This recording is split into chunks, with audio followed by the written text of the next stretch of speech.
Yay, and we're live. And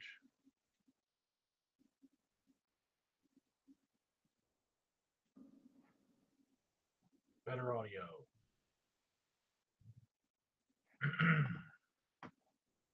Copter Force is the only one watching, and maybe he's not even watching. But yeah, I'll wait because it's my show. I can wait. This is what happens when you start a show at like 2:30 in the morning. You don't tell anyone, and just start talking to the camera. I want to be asleep right now. This is the insomnia stream. I want to be asleep, but here's the problem. Slept too much during the day. And I'm trying to write my sleep schedule because this is going to be the first day of my vacation. And I'll be vacationing for a week and going up to see the totality of the solar eclipse, getting in that very narrow band that goes across the country, like so many other people are going to do. And yeah, I can't sleep pretty much because I slept too much during the day. And I need to sleep in a couple hours so that I can start to kind of turn my sleep schedule around so that I can be awake during the day. And that's the problem when you work odd shifts.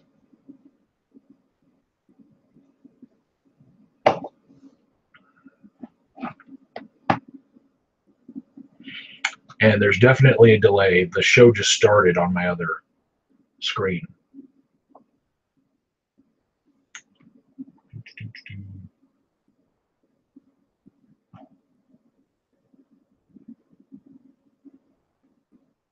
It's okay if this part's boring as fuck. I'm just going to cut it off. The YouTube gives you the ability to just trim off the first part.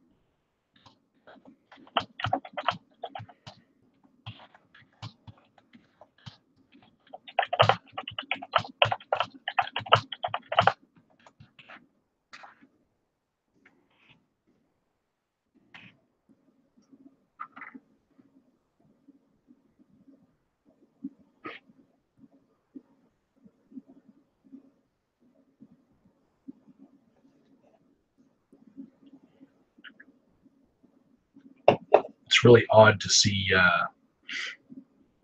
me delayed by that much. Anyways, even Copter Force isn't answering, so there's like no one watching. I could be very naughty right now if I wanted to be.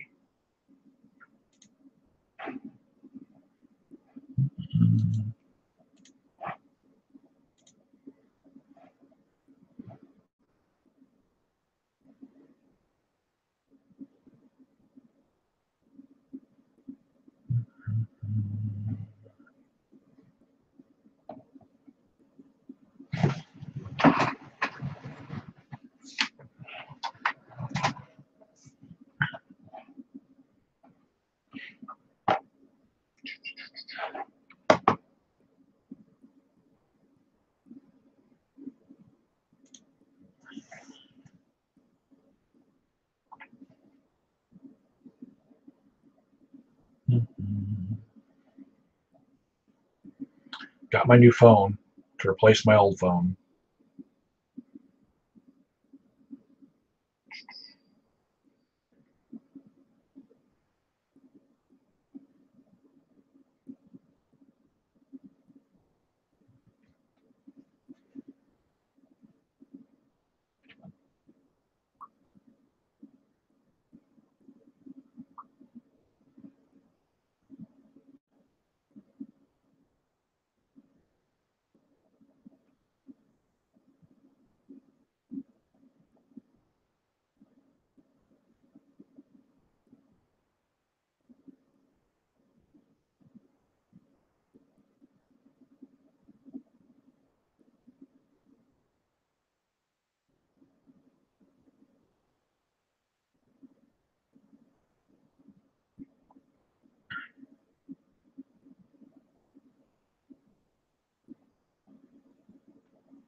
2 people are watching me doing nothing now. Somebody want to jump in. There's not going to be a conversation. This is going to be a very boring stream.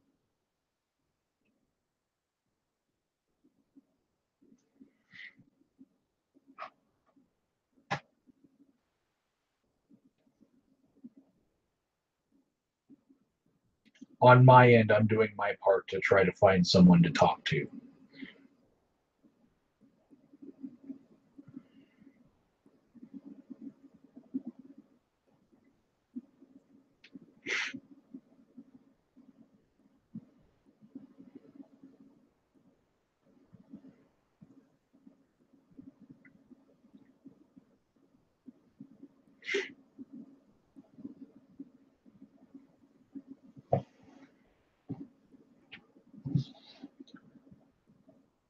Gareth Loves the Truth just wants to know why Corky was in my car.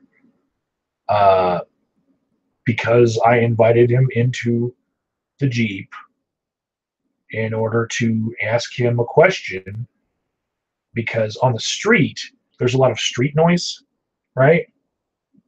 And I was worried about the audio of you guys being able to hear his answer.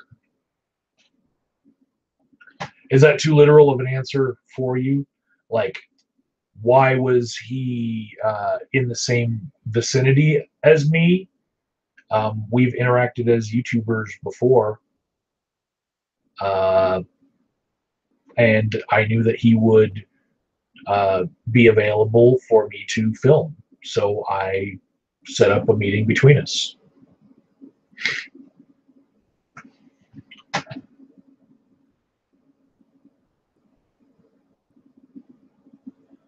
Axis Fiber wants to know, morning, up early or stay up all night? I slept too much during the day, and I'm trying to flip my sleep schedule, and I can't sleep. And part of my sleep hygiene list of things to do is, if I'm trying to sleep and I lay in bed and I'm like, I can't sleep for 15 minutes, I'm supposed to get out of bed, right? And I understand that the reasoning behind that is you're not supposed to associate your bed with things other than sleep or sex, right? So if you just stare at the ceiling while you're in bed, you're associating bed with not being asleep. And I get what they're trying to do when the VA prescribed me some sleep hygiene stuff to do, but the hardest part to do is to sleep the same time every day when I work an odd schedule. My work dictates that I have to keep flipping my sleep schedule. So I'm trying to do everything else but sleep the same time every day, which I know is the biggest problem. So I'm trying to work that out with my work so that I can sleep on a normal schedule. But, you know, when you pick up odd shifts, it's like you also run into the problem of when you want to do something. Like, I just got my new phone in the mail and I have to drop my old phone off in the mail. Well, if you want to drop something off at the UPS store, you got to be awake during UPS store hours, you know, so you can't really stay on an evening or night schedule like your whole life, because other parts of life will pop up, like the eclipse that's going to happen. You know, normally I might be asleep for at least more than half of it, you know, but I'm going to be awake for the whole thing. So I'm starting flipping my sleep schedule now so that I can enjoy it in the middle of my little vacation.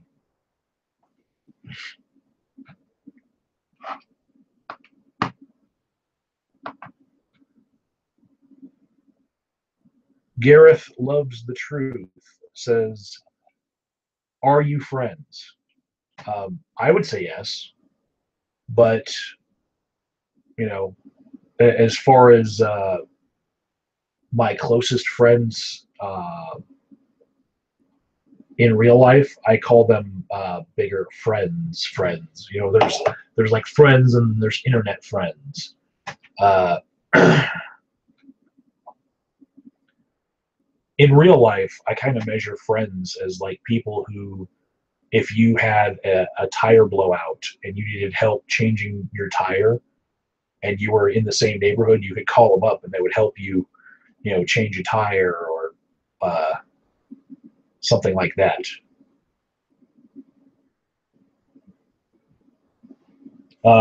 Damn, you guys aren't going to want the link to be able to talk to me, but you're going to hit me up with questions from like left field. Oh, shit. Uh, Poseidon Chiclodon is how I'm going to pronounce it. I don't know that it's Chiclodon, but I'm gonna say Chiclodon. He's a good commenter. He asks, "Have you joined the DNC's bandwagon for Kamala Harris? Why or why not?" Um, no, I have not. And here's my reasoning. Um, Largely, one of the reasons why I backed Hillary Clinton was because she had been running for that office for decades. And she had a large machine behind her, and I didn't want to see the party split.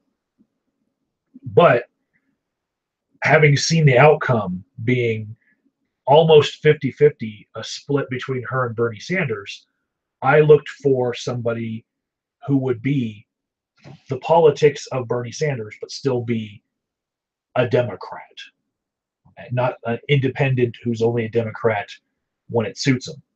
And so I settled on Elizabeth Warren, best hope for the Democratic Party. And the day after the election, I made a video, Warren 2020, because I believe that, you could get the establishment Democrats and the progressive independents that came over to be Democrats both behind Elizabeth Warren.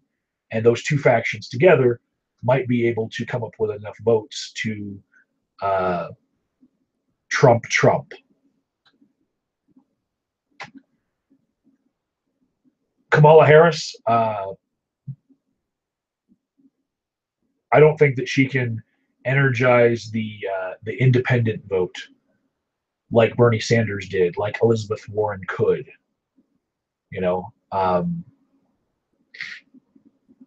She's a name.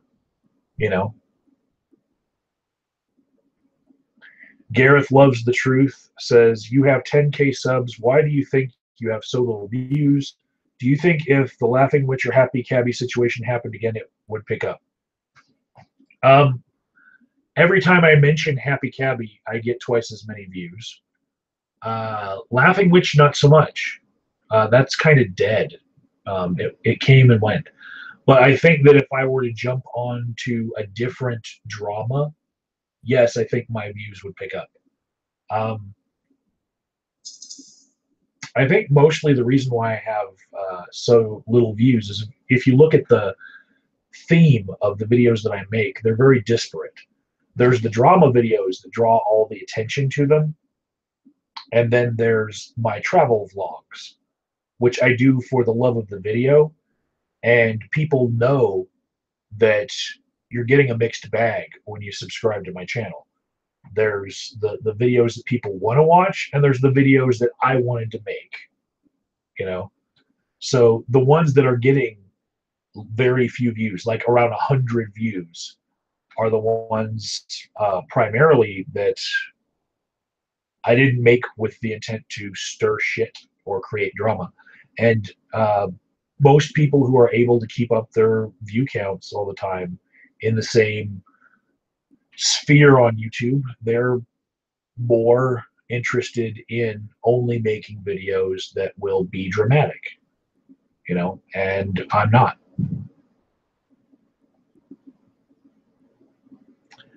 Shameless James gives me eyeballs. They almost kind of look like Pepe trying to poke his eyes out of white paint, like a gator kind of surfaces in the water, and you only see the eyeballs first. It looks like Pepe trying to like poke his head out of white paint. Like the next chat could be an ASCII art, lines and periods, Pepe face, with just the eyes on top.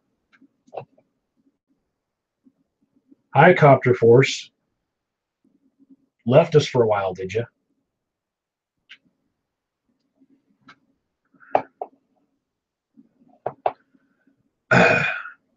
Poseidon Kicklodon says, you need to do an angry rant vid, and I suggest you roast the increasingly irrational Christy Winters.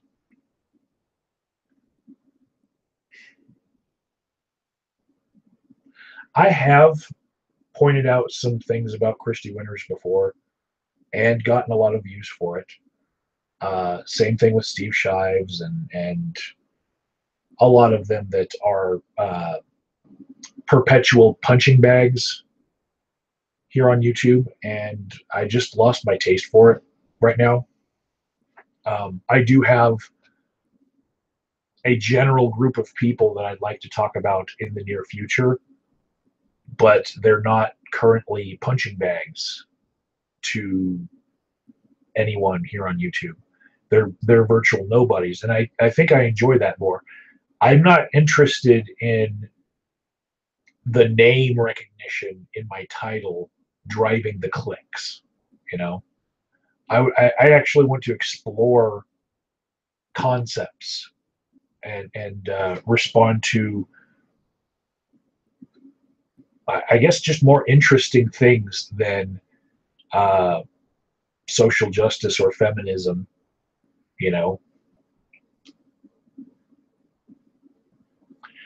Shameless James says I should do more abandoned places. That's all he needs.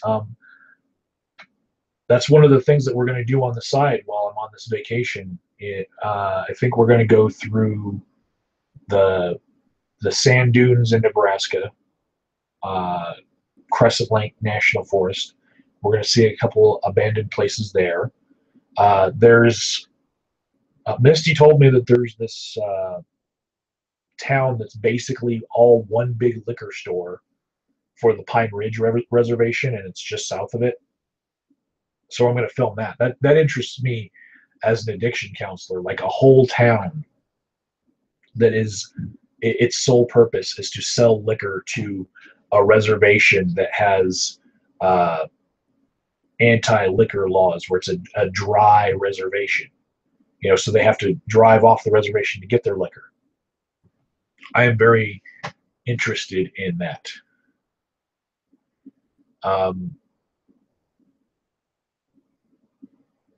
I think we're going to go through the Badlands and see a couple things there. Poseidon Kicklodon says Woolly Bumblebee. She's really gone off the deep end.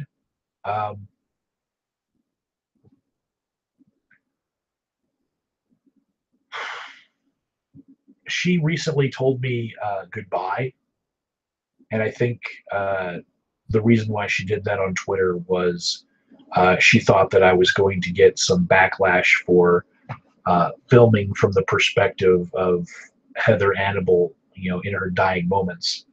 And so I think that she picks moments with YouTubers where, they might be a sinking ship. Why tether yourself to it?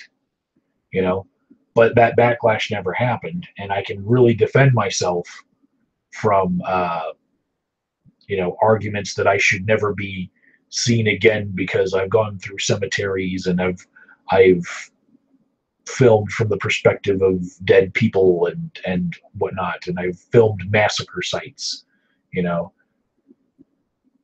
So yeah, I'm not really interested in talking about her in videos, primarily because she did that tell-off to me on Twitter, and I just don't feel like being a creeper. I really do feel like if someone tells you goodbye, I'm not interested in talking to you, well, then that's it. They're not interested in talking to you. Why would I pursue now after that. Now, prior to that, maybe I would make a video or two about Woolly Bumblebee if I agreed or disagreed with something that I saw, if I felt like I could add to the conversation. But, after having that interaction with her, no, I'm more inclined to just let her go do her thing. I think more people should do that. If you get told by someone that they don't want to hear from you, they don't want to have conversations with you, maybe you should just find someone else to talk with. This would stop a lot of the drama here on YouTube. It wouldn't be as fun for certain YouTubers that like to keep talking about the same people. But I think it would make for a more interesting place. Maybe you could find different things to talk about than sexism and feminism and religion in general. Copter Force wants a shirtless, naked video with Kazoom. I have not ever, to my knowledge, been within a couple hundred miles of Kazoom. So it'd be really hard for me to be shirtless and naked with him, unless you mean both of us on camera on a hangout. I did once make a video response to Kazoom without my shirt on, just to be a parody of his video style.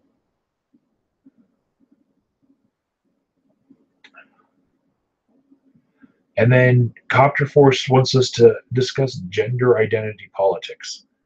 Why?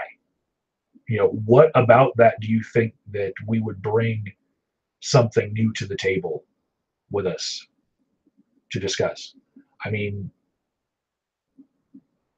I'm more interested in subjects that I can add to, and subjects that need to be explored a little bit more. Pandering to the biases of YouTubers, I don't think that's something that's very fun.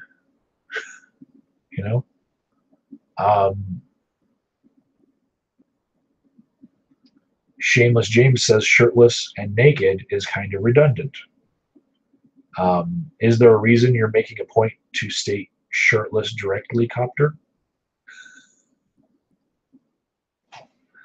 And Copter Force says, oh yeah, basking in each other's natural musky scents. Actually, I smell like Right Guard. I'm a deodorant user. I don't use antiperspirant because I was taught that it might lead to cancer because it's clogging up your pores and stuff. And my whole life, I've only used deodorant without antiperspirant in it. And I don't have sweaty pits. This is August right now. You can see no sweat,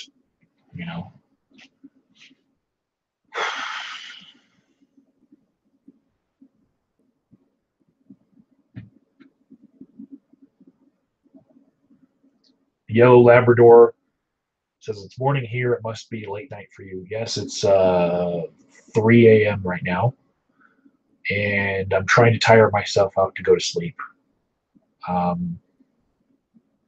Any news on the eclipse? I'm going to be in the path of totality. That's what the news is, and I'm probably going to visit Carhenge. And if you don't know what Carhenge is, it's spelled just like it sounds. It's like Stonehenge, but it's Carhenge. And it's just something to see. So I'm going to see it.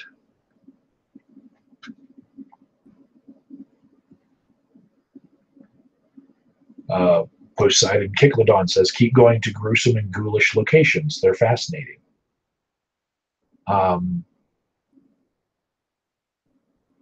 Okay.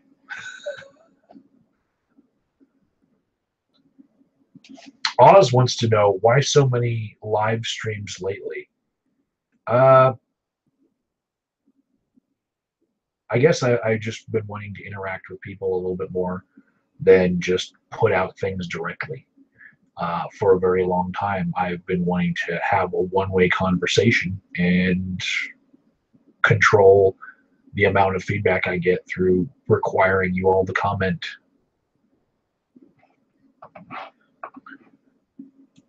Now I'm going to try to send Oz the link to this Hangout.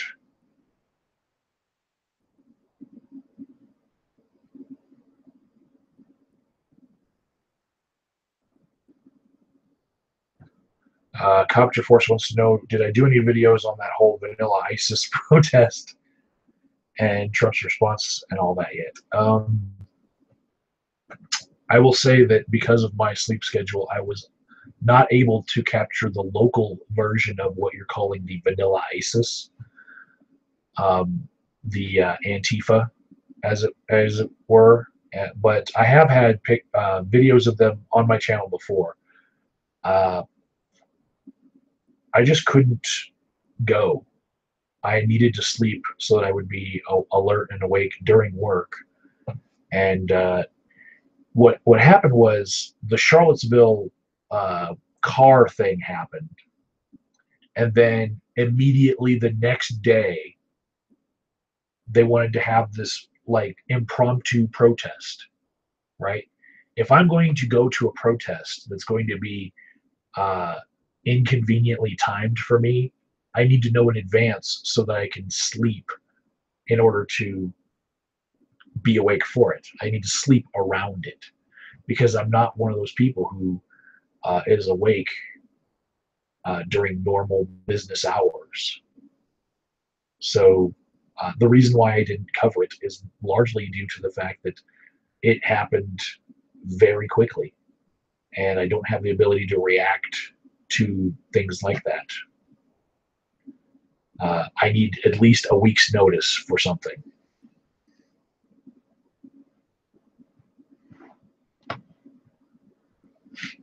I do try to avoid mentioning Trump, Jose and Kiklit on, and I largely try to avoid Trump news. Just tired of seeing it. Let's see. Pause. R.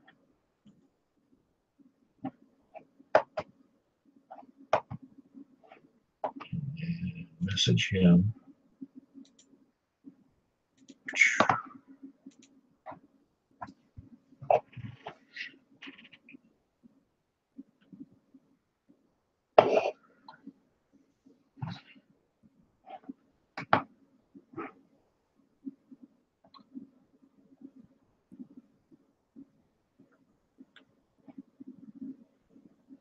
So Oz now has the link to this. I just messaged it to him through Twitter. So maybe he'll jump in.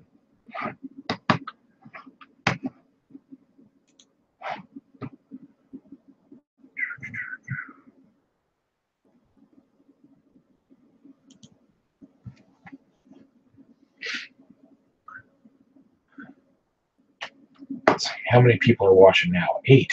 Okay, well, y'all want to see some fun shit? Let me just do the screen share function here.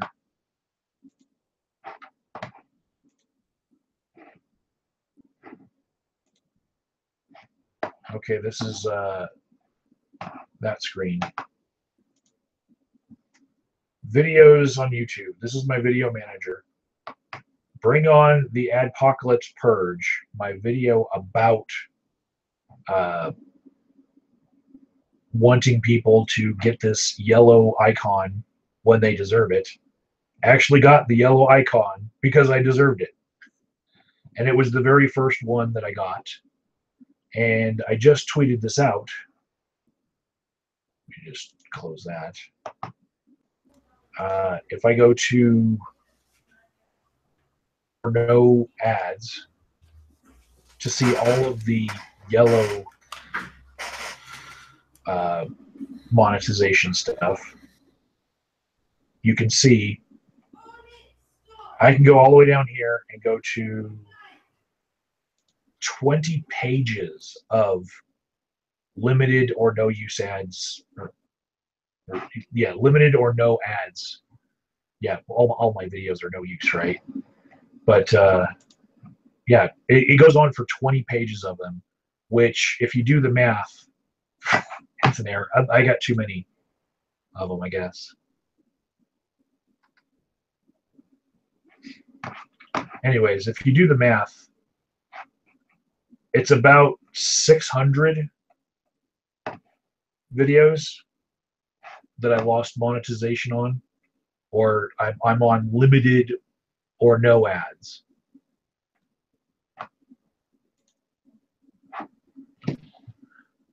Oz is here. It looks like he might be muted. Oh no, I can. Man, on that. Wait. There I go. Oh, yeah. On that ad apocalypse thing, right? Yeah. I have noticed something slightly interesting is if you don't actually upload a video, the bot never touches your channel. My channel is fine. It was perfect. Nothing has changed. Yes. Charmingman93's channel, because he was on a little break for a while, nothing had happened until he uploaded a video. Okay, so uploading is what triggers it. Okay, well, I guess that's why it was a couple days after everyone else got hit that I got hit, because there has been a couple days in between each of my uploads. Because it wouldn't make sense for YouTube to run a bot across every single channel, because that's a lot of content. And they should just focus on the ones that are actually uploading right now. Well, I've noticed that there is a pattern with what their I don't know, softcore demonetizing on my channel. But I think it's largely the same pattern as they were doing before, just more strict, like more thorough.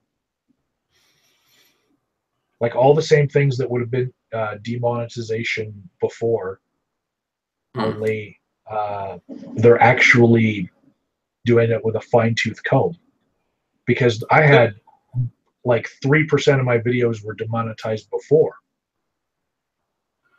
It could be another case of where they were doing it already, and this little thing is just them saying, oh, we're actually doing it this time.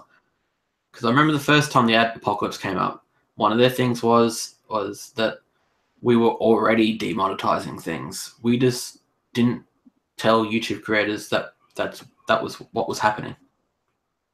And if I look at my analytics, see, all my demonetizations happened today, right? I've been checking each day.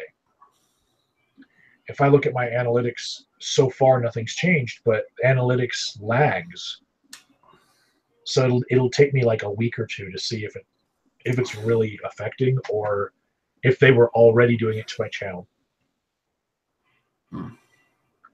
One of the things that I've noticed with other people when they tried to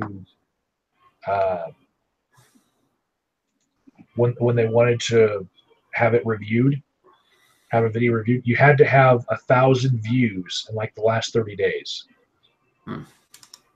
So if you haven't had 1,000 views in the last 30 days, your video is just pennies anyway, so they don't even fucking care. Because they don't have the people, the manpower to be able to give every single person a review right now. So they set this bar of you have to have 1,000 views in the last 30 days to get it reviewed, right? I would say maybe once a month I break 1,000 views right now on any one of my videos. So if that video were to get this softcore demonetization in the month that I uploaded it, I could have it reviewed. But if it happens after that month, all of my old videos, they are not going to get another 1,000 views on them unless one of them picks up, which has happened.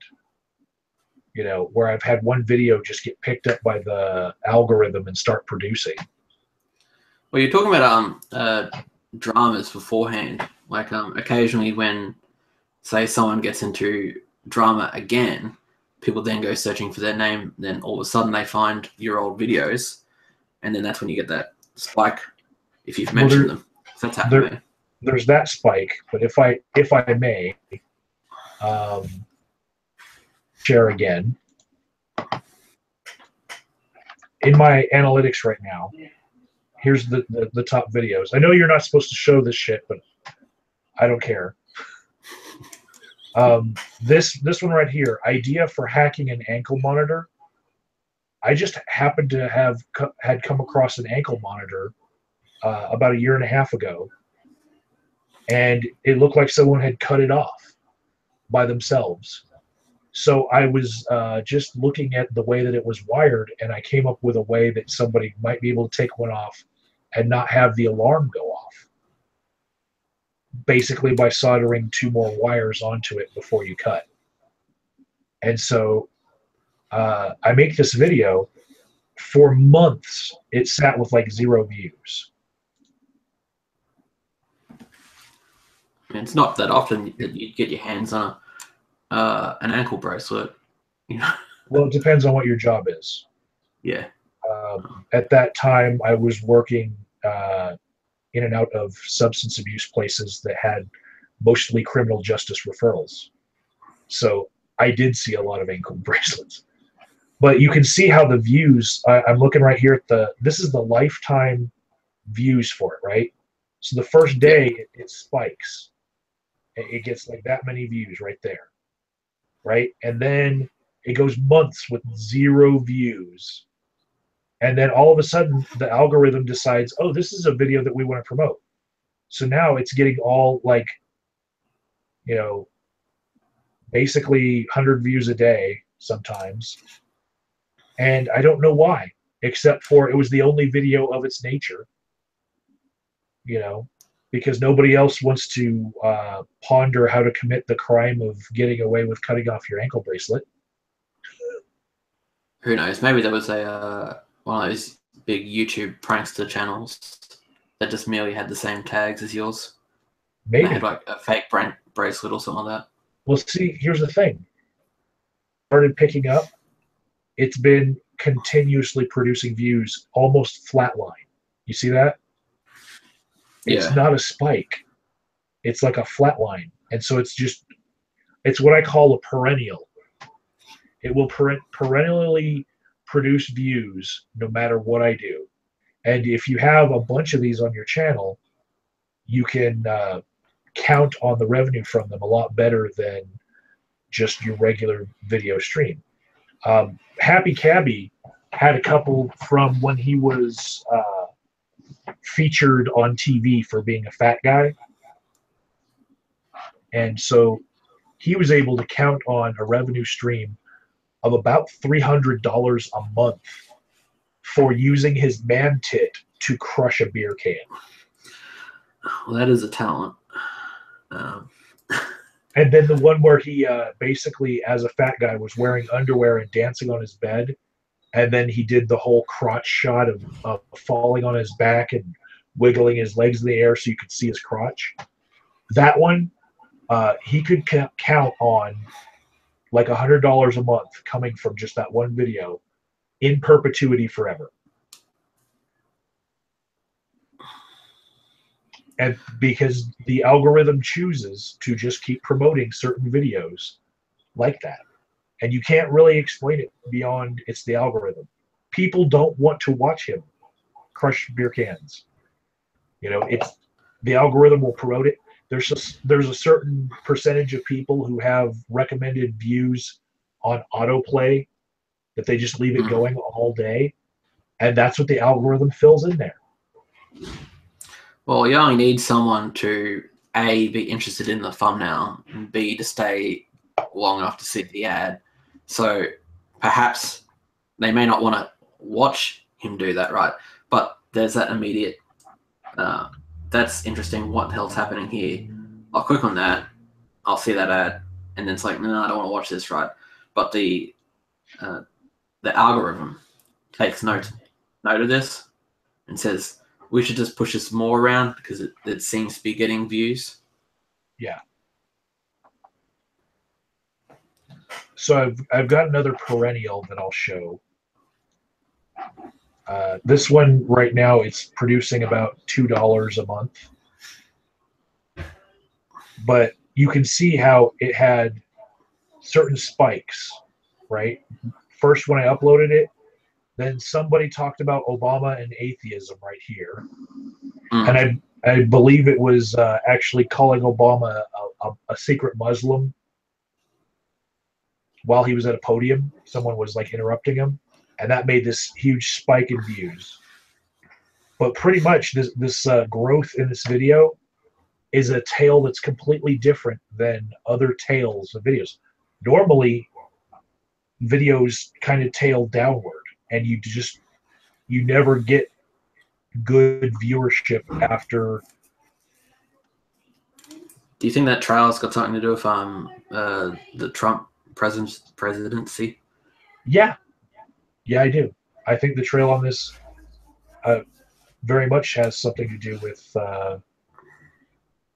people being more interested in the presidency in general and drama,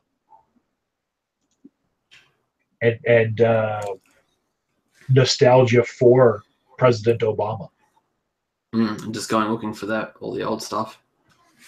Yeah, and those the money estimates are off by a lot, because when I left my MCN, my network that I was a part of, all of my total money revenue on everything got erased to zero.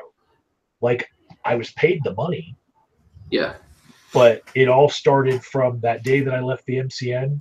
Now it's accruing numbers. So my Actually, the total on same thing happened to me everything too.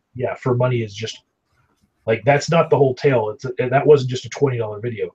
Like, over like 5 years, I'd say that has probably made me like $600, and it's now producing a little bit more and a little bit more every month. And I can't explain, like, how do you create that? You can't. It's just dumb luck. All you got to do is keep making video after video, and one of them is going to get picked up by the algorithm and become a perennial. Just don't run any pranks where you shoot your boyfriend going for a book. Lots of people do that.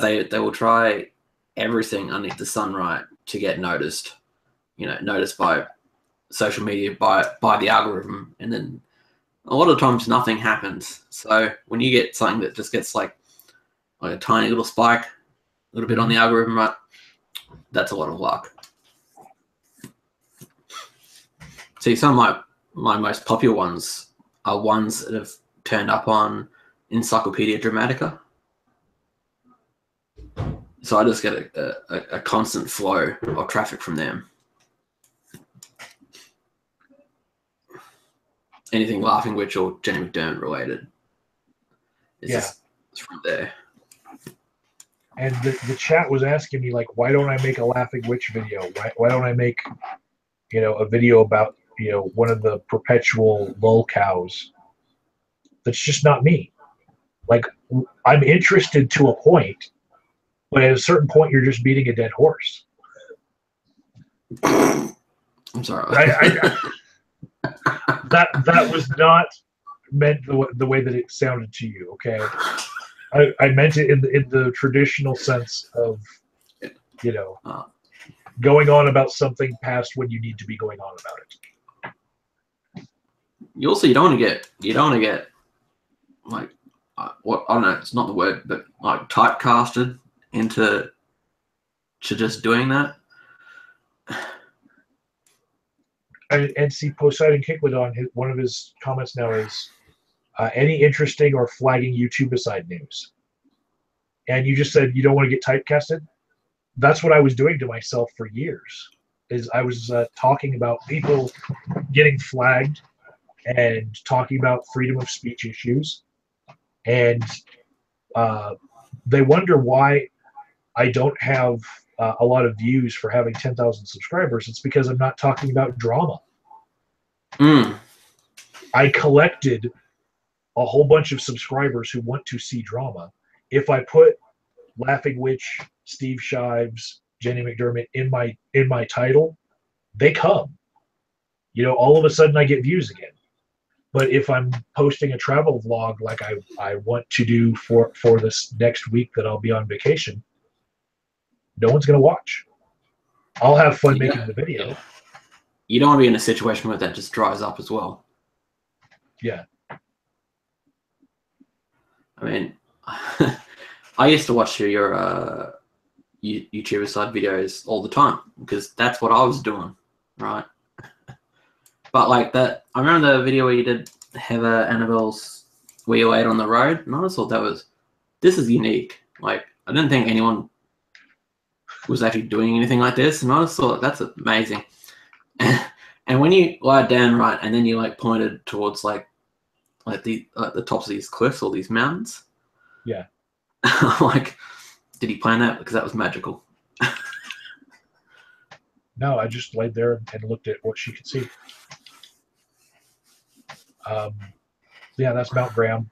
Like anyone in the Grand Junction area, in that like, there's only like 100,000 people who lived out there, but anyone who lives out there, they know what that mountain is. It's like the iconic thing of like the whole area.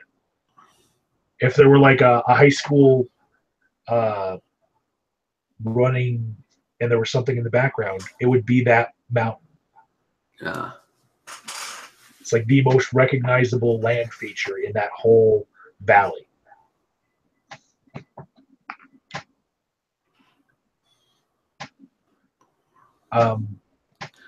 Copter Force says, do I think drama can be addicting like a drug? And if so, should there be an addiction counselor like me to treat YouTube addicts such as me?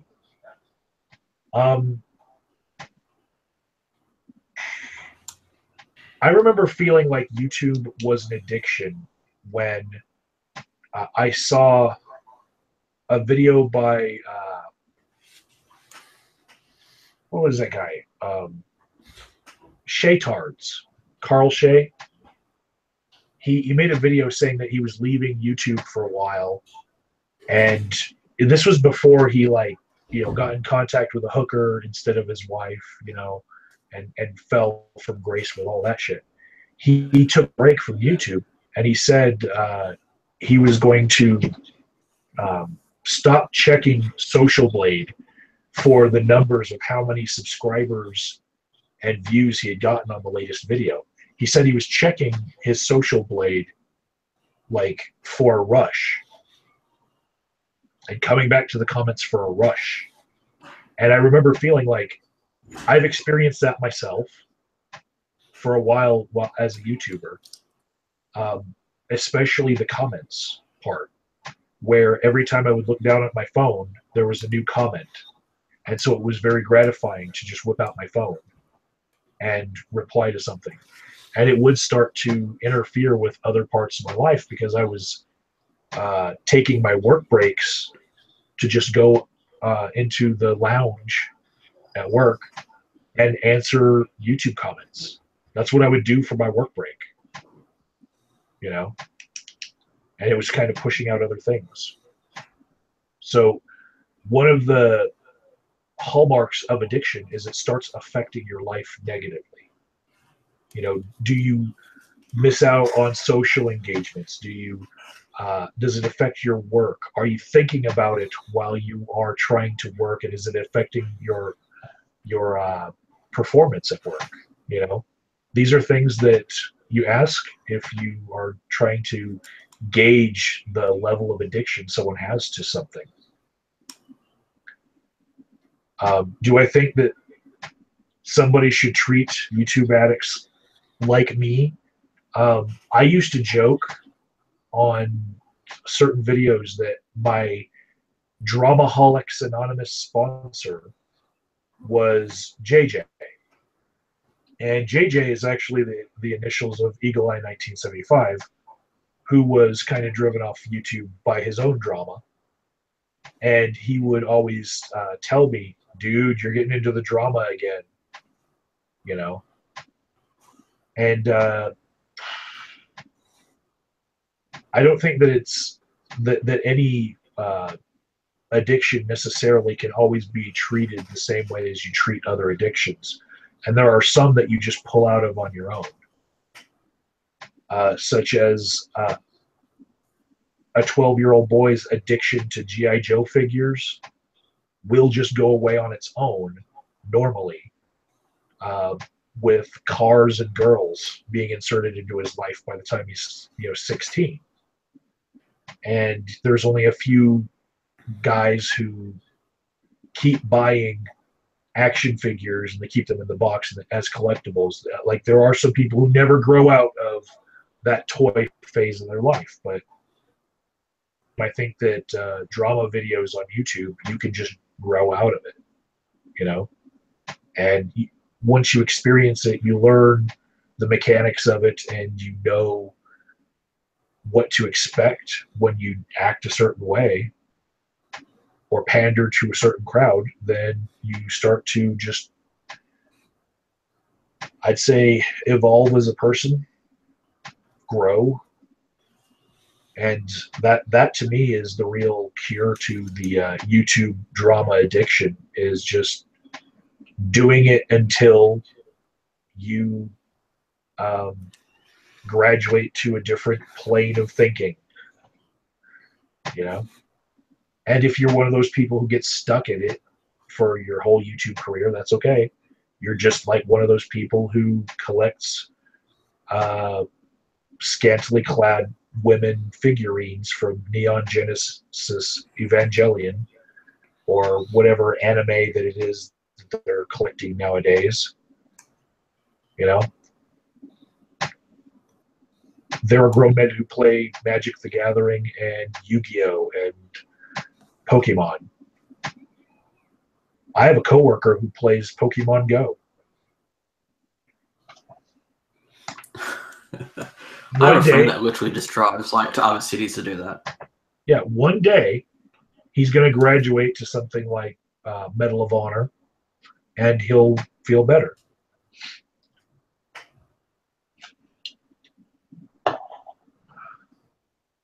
I think the only times when I've noticed where that kind of thing becomes such a problem, it's with people who are so famous that they lose touch with reality. Yeah. So I wouldn't worry about it happening to us, but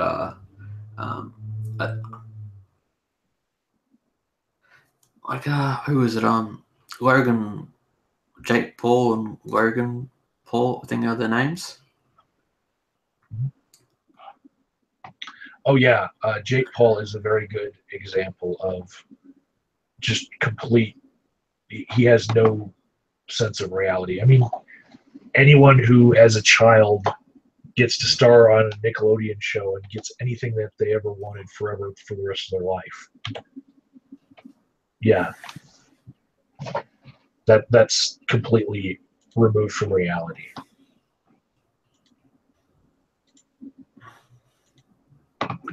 Posting the link to Brian so that we can compare the British and Aussie accent.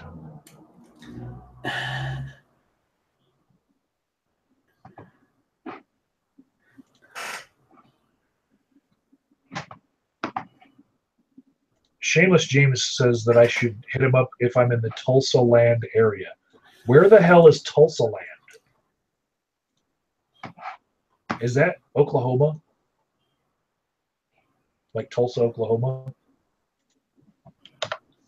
What is this?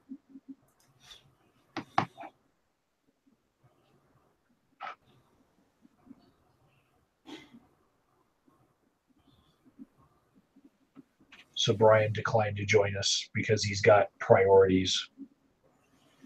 There were those real life experiences we were just talking about. Yeah. And you should wait real life,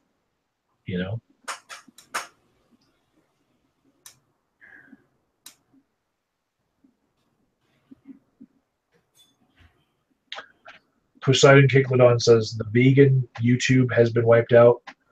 I think, if someone's talking about vegan recipes, they should still be monetized. I think they need to appeal that shit. But if they've got messages where they're saying that people suck because they eat meat, or if they're showing cow slaughters, then I get it. Yeah, that stuff is not something that I would want as an advertiser my brand to be associated with. But if it's about healthy living, then I'd put ads on that. Especially if I was growing like lettuce or like Caesar salads or something like that. Man, if I was McDonald's, I'd even put like my vegetarian recipes on their channel.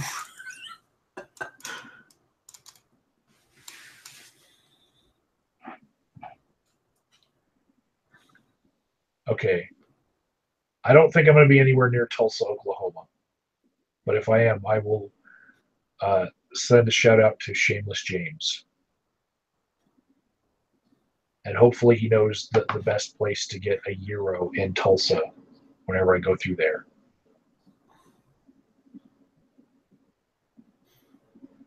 Oh. Sadly, there's a giant ocean between me and him as well, so I won't be turning up anytime soon. And you won't be seeing the eclipse that all the Americans are talking about. Oh, the eclipse that people have somehow managed to turn into something political. The Great American Eclipse. You have to be American to see this one. Nobody else allowed.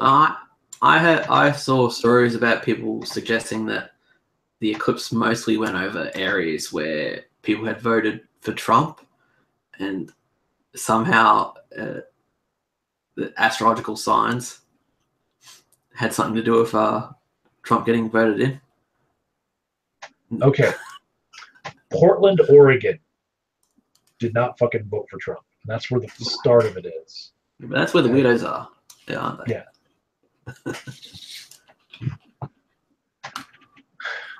But yeah, pretty much everywhere else it's going is Trump land.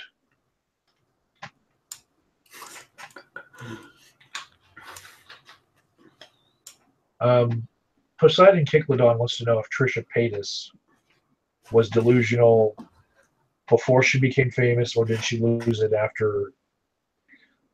I had no idea who Trisha Paytas was until she made this video with this beauty mask on that it looked like someone had done the money shot all over her face. Like it looked like 10 men had stood around and done like a bukkake ring all over her. It was just horrifying. Like, what self-respecting woman would do a video like that? You know? No, Brian, it's not Payless. It's Trisha Paytas. Like Paytas. Like, what was she doing before that? Do you know what made her famous? No, I don't know what made her famous. But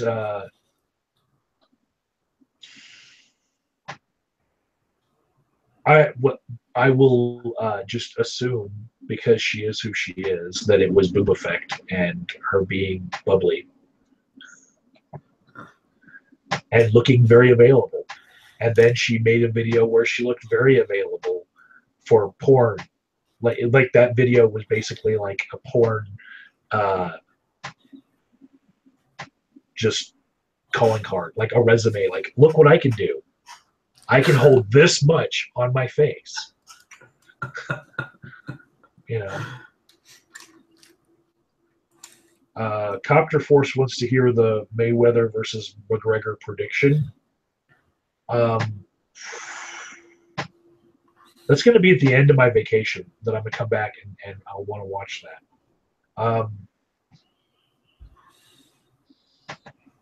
I don't think anyone's going to get their money's worth. That's what, like, I don't know who's going to win, right? But I think that Mayweather will dance like he always dances instead of being like people who are MMA fans are used to. You know, he, like, if you were to score Mayweather versus De La Hoya with MMA scoring about, you know, who's controlling the center and who's pressing the action, then De La Hoya would have won that fight. And so if it's all about like the percentage of punches thrown to punches landed, and and that's how they're scoring it. Of course, Mayweather's going to win, but people are going to boo, and you're going to be able to hear that boo from coast to coast because it's going to be the same thing that he's done to 49 other boxers. He just dances around them. Only shows up to the part of the fight that he feels like he can get a punch in, and just keeps on dancing. Running around in circles. That's the kind of fighter that he is, and I don't think that anyone, not even McGregor, is going to make him break that pattern because it's won for him 49 times in a row. Has any Floyd Mayweather fight looked spectacular? Fuck no. And I feel like my prediction is no one's going to feel like they got their money's worth if they paid for it.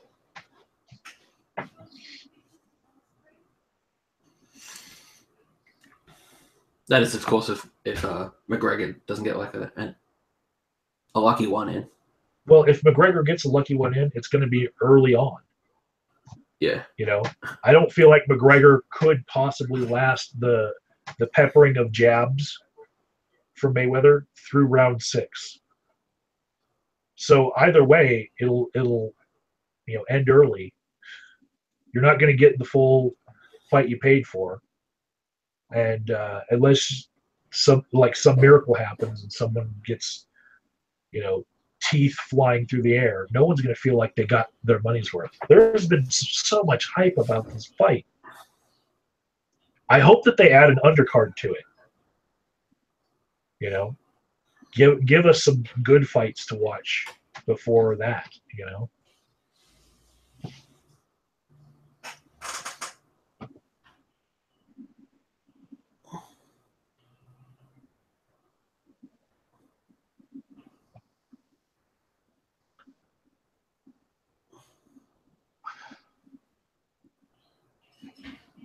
Did Trisha Paytas really make a video about why men shouldn't masturbate? Oh my goodness.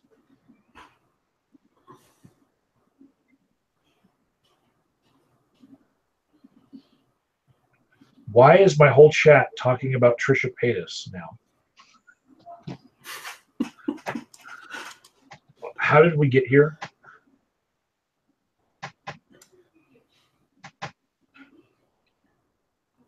This is like TMZ. Yeah. Here I am wondering who she is in the first place. When I say you're better off not knowing, I did not start it, Brian. Somebody in the chat started it.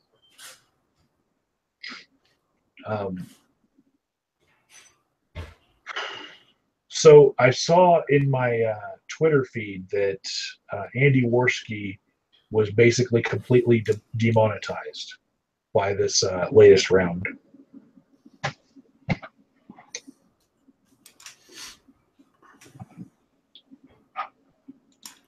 I didn't even know who Andy Worski was until like a year ago. Same. It's like this new breed of YouTube click stars that popped up that I had no interactions with on their rise to fame, and then I click on their channel and like, wow, they're already like 100,000 subscribers. When did that happen? But I really hope that him and the other guy on his channel, I hope they had other jobs lined up. I think they've got a pretty decent Patreon.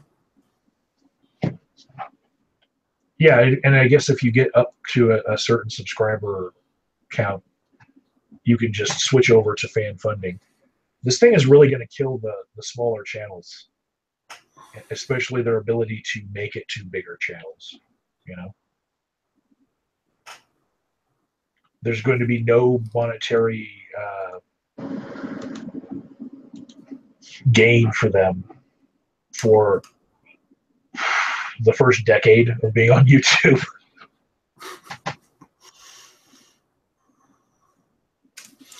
See, I monetize, but I don't particularly monetize for the money. I monetize for the chance of the algorithm deciding I'm worthy. Because there's that there's idea that. that the algorithm will choose you because they want the ads. So I'm actually monetized because it offsets the amount of money that I give to YouTube charity causes. yeah. And if I were to take how much I give to like every random charity that comes up versus how much I make off YouTube, I still lose money. But it's not as much.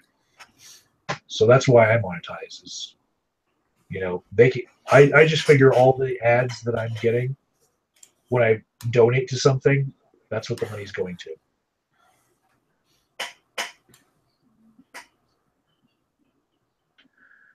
Wesley has seen people donating $500 at a time and shit on super chats. See, Yeah. you have to have a pretty active chat for that to be something that people want to do anyway, to be able to be seen above all the other people chatting. You have to have a chat that's moving up very quickly, you know, and that creates the incentive for people to say, hey, wait, I know a way to make sure that the person who's running the stream sees me, you know. And so if you have a regular sized chat like me, that's just not going to happen. It's also pay to win. And I sort of wonder whether or not in the future people will be less likely to even chat if they think that someone else is just going to outbid them. Yeah. I think I did see $400 get dropped on Jeff Holiday once. $400, damn. Yeah, and I think like 30% of that gets taken by YouTube. Yeah, and here's the thing. People used to leave a link to their PayPal on their channel, right? So you could get a direct money donation. You could send someone when they drop it down into their bank account, they might lose like 3.5% of it. If you send it through a super chat, you lose 30% of it. And I just had a $5 super chat the other day, and I got $3.50 of it. So I know it's a 70-30 split. I did the math before, and I just confirmed it again. And I think services like a Patreon or something like that should take advantage of this trend and somehow figure a way how to integrate people sending money through Patreon to send messages. Mm-hmm. Because they take less of the money. B, people are already using that Patreon and will incentivize them to actually become real patrons. Uh-huh. And 4, YouTube's doing it in a way that is taking 30%, right? So they can easily undercut YouTube. They just got to find a way to get the creators to integrate the system into their video chats or something like that.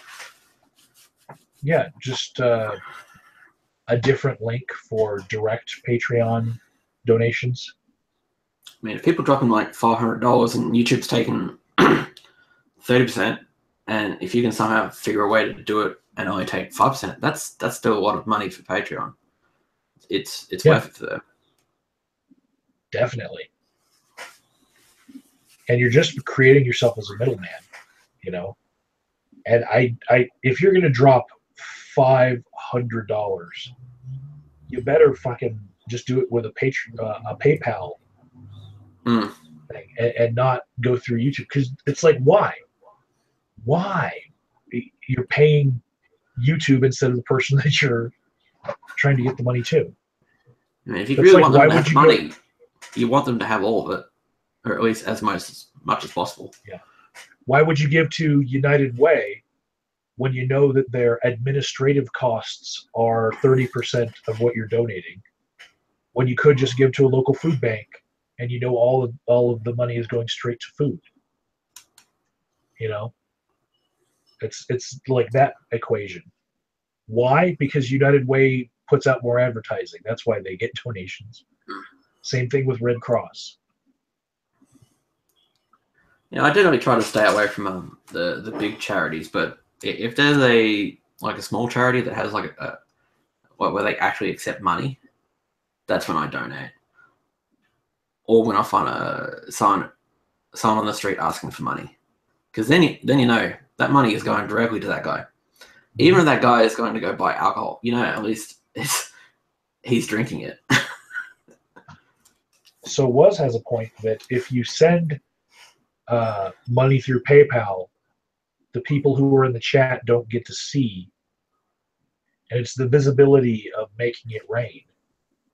And that's why you need that integrated system where it just pops up on that video, like say something goes through OBS or something like that.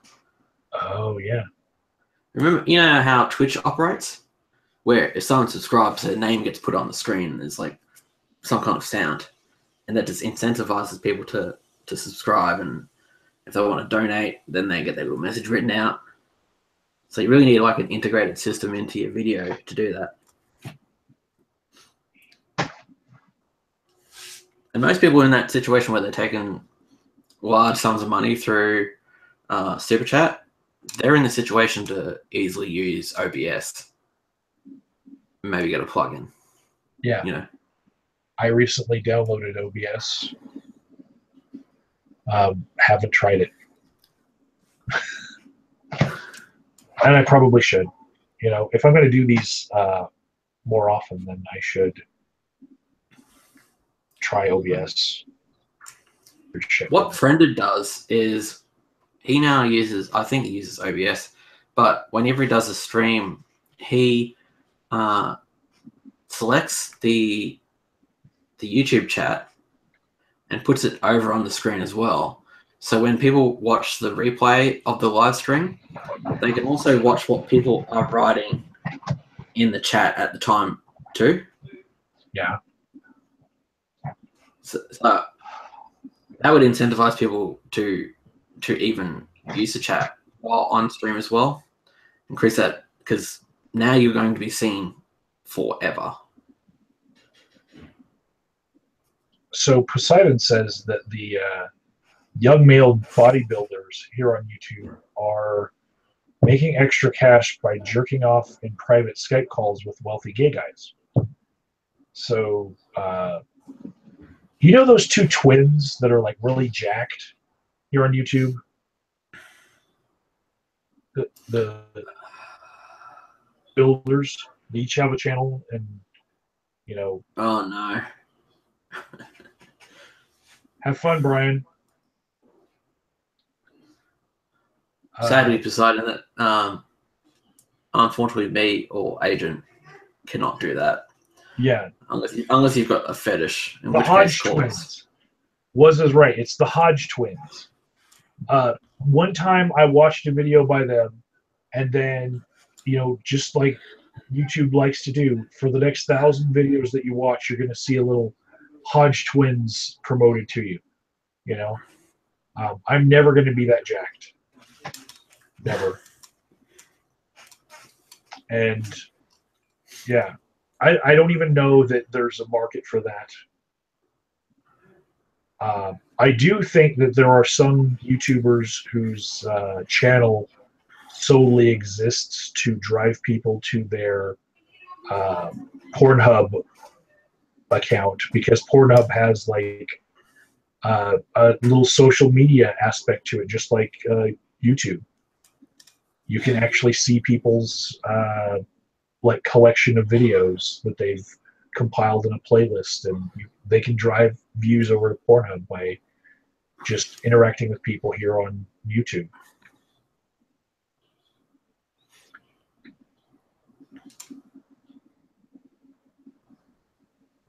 See, Eon says the YouTube super chat fee is 5% plus 21 cents in the US. The last super chat I got was from Liz Reptile. She put in $5. The next day I checked my analytics, and it said that I got $3.50. That's 30% for YouTube 70% for me. So the math that you're doing is not what I'm seeing. I've had a 70-30 split each time I checked it.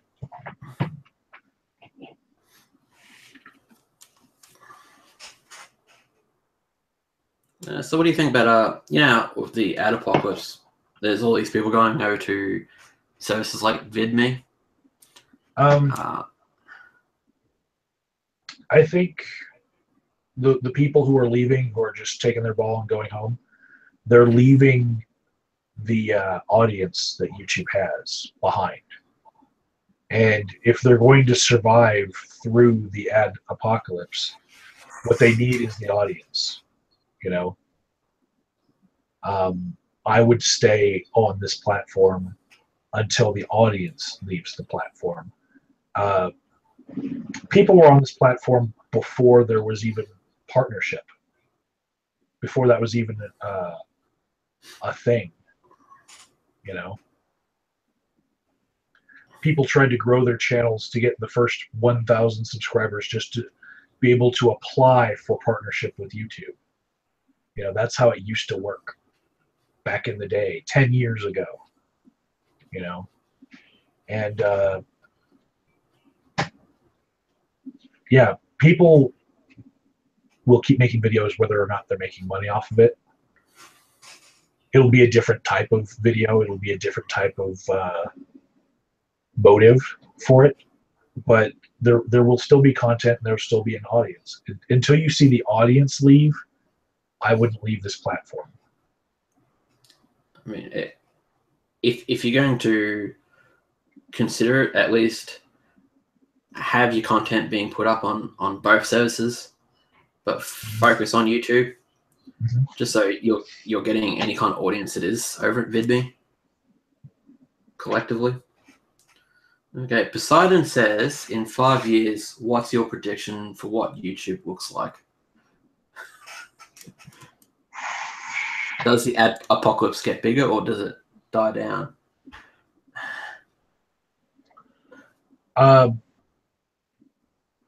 I think the ad apocalypse in 5 years will have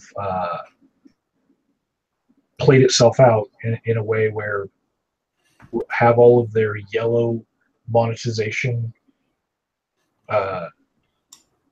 videos, if they stay on this platform and they're only getting limited to no ads, there are going to be enough advertisers who recognize that if they want to get their videos in front of the edgy YouTubers, because their demographic is the edgy type of person, that they're going to have to opt into advertising on those channels.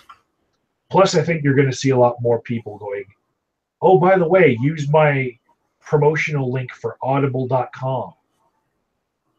Go over here and get a free 5% off for this other service that is sponsoring us. You're going to see a lot of people do that.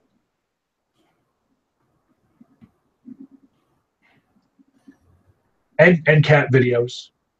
There will still be cat videos.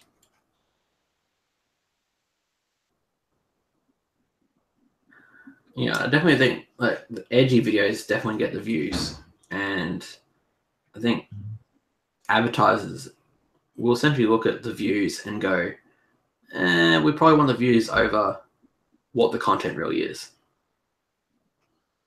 Like at some point, the drama will die down, and it just won't be as important to their bottom line. And I think the first people to take advantage of that will be brands that don't care about their public image or being bullied by special interest groups. Say Hot Topic. Hot Topic's not worried about having a boycott from churches fall upon it. Pornhub itself. You might start seeing ads for people whose accounts say that they're over 18. Might be, software ads for Pornhub.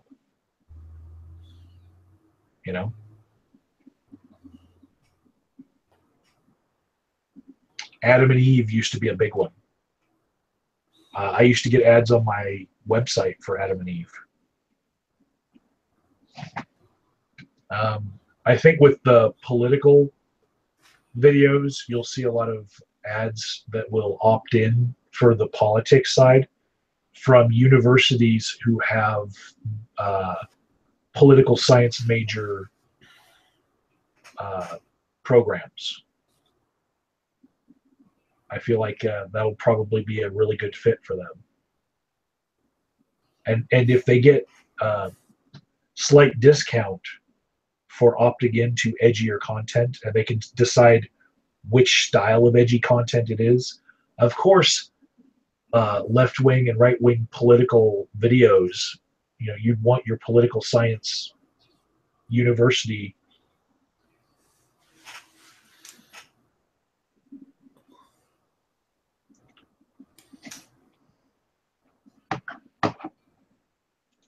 I mean, at some point, Google's gonna start looking at the edgy content and going, there are demographics here that we can target ads towards.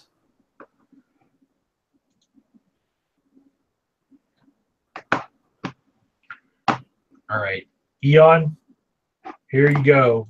This is definitive proof of that 70-30 split.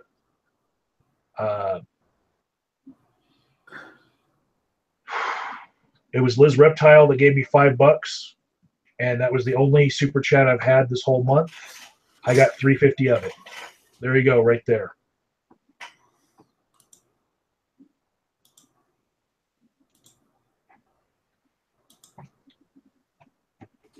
Definitive proof.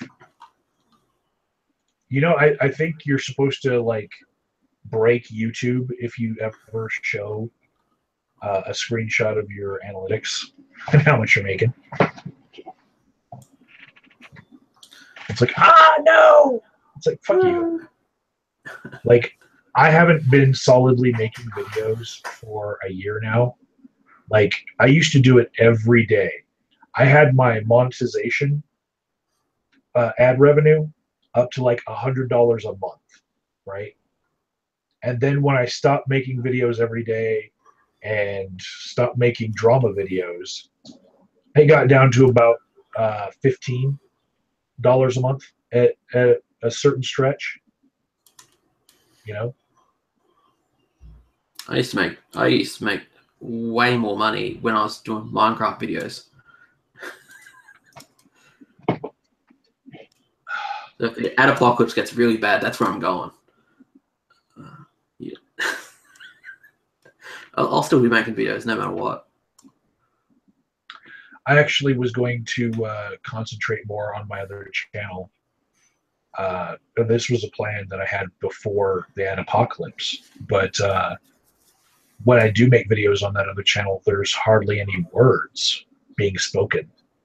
So there's nothing to be queued up on, you know, because they're demonetizing people based on a transcript that their own bot does on your video, right? And so what you're saying with my dodgy Australian accent, I'm safe because the bot just won't be able to translate it. That, or just don't talk in your video. And one of my other channels that I'll be working on, I'm not going to be talking on that channel. They're primarily silent or music-backed videos. So I'll be safer there, but it's not like I feel like that's going to be a moneymaker either. You know, I'm not doing it primarily for the money, but I'm scrolling down right now. Let's see. Here's another screen share for you guys. This is proof that they're doing something else in order to find which videos to demonetize. This is an unlisted video. I shared it with Got That Funk, who watched it, and he downloaded it, and he re-uploaded it to the Breakfast channel, right? It's on the Breakfast channel if you want to watch it. Nobody else has been able to watch this video. right? 2 views. Limited or no ads now. So how did they figure out that this is a video, that needed to be restricted? Well, it wasn't flagging. One of the things that I thought might be happening was some social justice warrior had figured out how to flag everyone's videos to create the bot coming across them and give them this limited or no ads icon, right? I thought that might be the case because of the people who were being targeted. Was it that they were being edgy and talking about controversial subjects, or was it because they, they were crawled over with a transcriber? So you said the N word in that, didn't you? I did. Yeah, I did say that. Transcript. So they transcribed it, even though it was unlisted and never was public. This was never been a published video, right? And if I go to here, what words was it? Oh, wait, no. In the description, I had necrophilia, the word. So maybe it was that. But there were no tags. And the thumbnail that turned up on the Breakfast Club was hilarious. Yeah, it didn't turn up on my video that way. That it's like not even one of the selections. But I've got a bunch of them that are unlisted and never were listed properly. Views on them, and they're now demonetized. So why? They're transcribing them, and they're looking for keywords.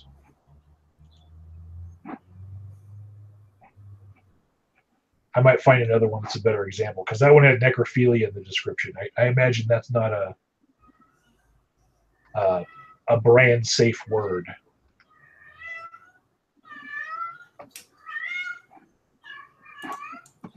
Oh.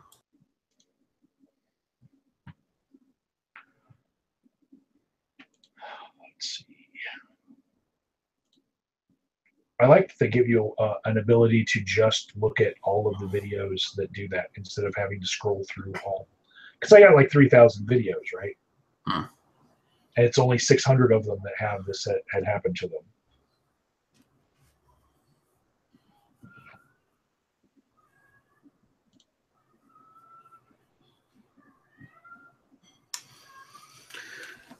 Maybe the Okay, I've got a better example now. If you can hear that, that's my cat being a shithead in the background. Yes. Is he hungry? No, he just wants the door open to get to me. Okay, this one here is a video that is unlisted. It's got 9 views, but it was never published, right? In the title, it says 710 is the new 420. Now, they might have monetized the number 420 because of its connotation with cannabis users. They might have, but that seems like a stretch. But if I go to the tags and description, there's nothing that should have demonetized it, because there's nothing there really. There are no bad words at all. And yet they went through my unlisted videos and found this one and decided, you know what? That's not ad friendly. Well, doesn't really matter because it was fucking unlisted anyway. It's not like anyone was watching it anyway.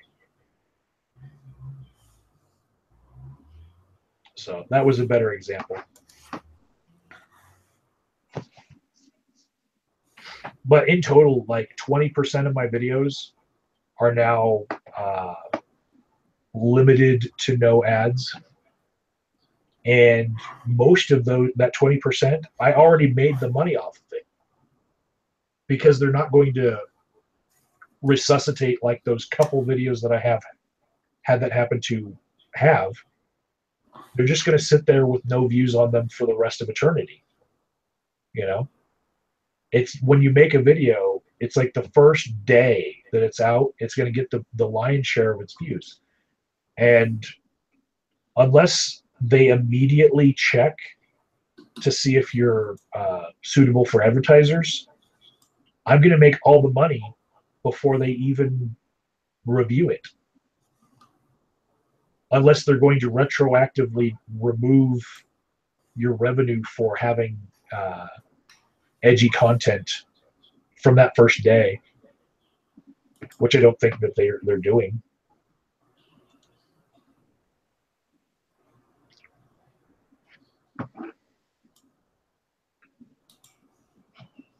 I got to get back to the chat. What are those guys saying? Can't let them talk forever because they're going to talk about Trisha Paytas.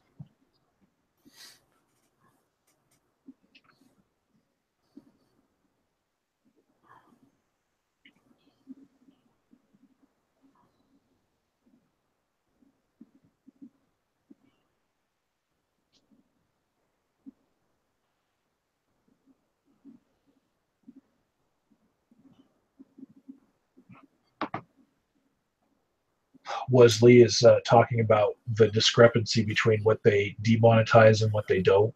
I actually think that there's still, like, I can see the pattern of what they're trying to do, but there is still a discrepancy even in my videos of where they haven't caught all the bad content, and the good content that they have caught is like a third of what's been caught in their net. There are some videos that I need to go and dispute, but you can't dispute unless you have had 1,000 views on that video in the last month right now, because they would be overloaded with people disputing if they didn't set a bar, you know. So yeah, about a third of what they catch to me just looks ridiculous that they would have caught it. Like what is wrong with that?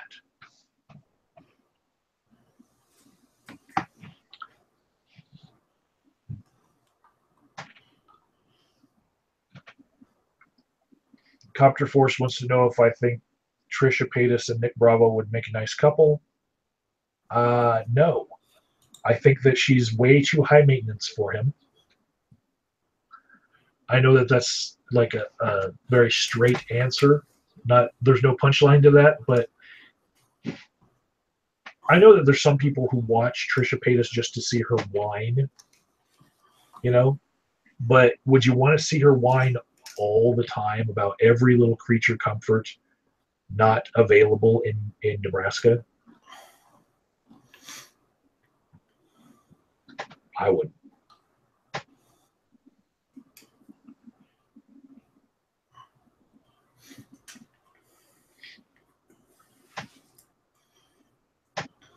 Eon, I'd actually like to see the change that you're talking about. He says that they might change their terms of service again so that you only get the money for your monetized video if your video stays monetized for X amount of time. And that would keep the people who are making that initial amount of money for a video that shouldn't have made the money from gaming the system. And really, I feel like those people who have drifted towards drama content, they're actually really psychologically manipulative of their audience. They could be making better videos, you know, but they're making the videos that keep people watching because of the drama. It's like Jerry Springer or Maury Povich, you know, all those talk shows during the day, Judge Judy. You know, they make the most salacious stuff that doesn't help your brain grow at all. It's not good food for your brain, but they make this really salacious stuff in order to keep you hooked. And at a certain point, you know that it's really limiting to them as content creators when they have to keep producing dramatic content, and they can't just make a video on a certain subject without being dramatic because it will tank. And they're addicted to the money that the drama is bringing in. Social Justice Warrior 101, SJW 101, he has gone on about this for a little while now.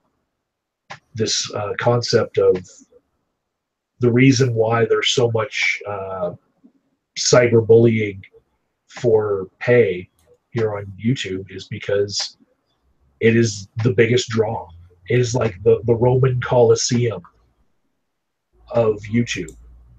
And people are giving the crowd what they want when they could be doing something a little bit more wholesome.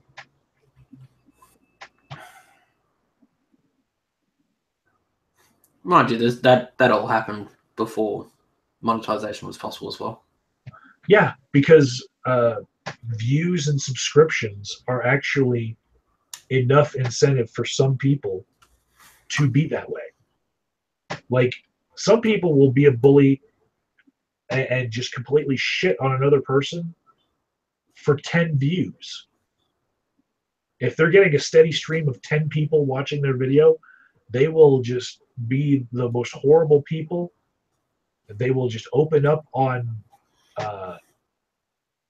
whoever they think is an easy target, and they will continue to get that 10 little views because that's enough for them to feel fulfilled in what they're doing.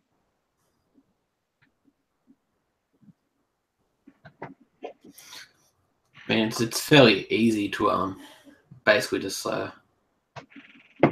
defame someone, just like call them whatever. Especially if they're a social justice warrior, it's very easy to just go they're this, they're idiots, they're retards, right? It's also the easy it's the easy road as well to getting all this stuff. Like it's like I did a video against ContraPoints, and it would have been so much easier for me to just be able to go on the warpath. But like, I think many people would do that. They just go on the warpath to say that the Contra's retarded and so forth like that. But I don't want to go down that path. ContraPoints is actually a very sore spot for me. I've never talked to the guy personally, like one-on-one on a hangout or anything. But there was a point on YouTube prior to the SJW versus Shitlord war broke out.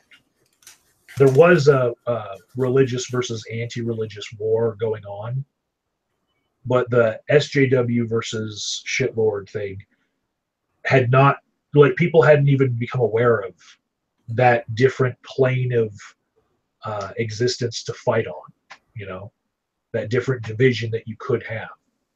And back in the day, there were people who realized that existed, and they started to shun people who were naturally on the other side of the spectrum. And some of my friends started ditching me and hanging out with other YouTubers who were more of that side of the political spectrum. And it wasn't that I am a shitlord, I'm actually closer to an SJW, right?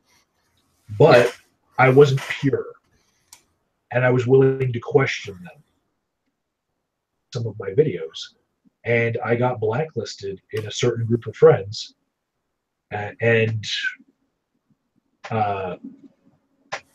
ContraPoints, who at that time he was known as Nicotine 2, he was a part of that group. They didn't take the time to explain to me why it was that I was being blacklisted and just shied away from. But if they had, I don't know that it would have gone any differently, But I Was this around Atheism Plus time, or before that? Are we looking at like a before pre-Atheism Plus? yeah, before even that, Nicotine 2 kind of took a very big uh, hiatus from YouTube and came back as ContraPoints. Yeah, Right? someone showed me a picture of ContraPoints in a hot dog suit, and I couldn't believe my eyes. But apparently that happened. So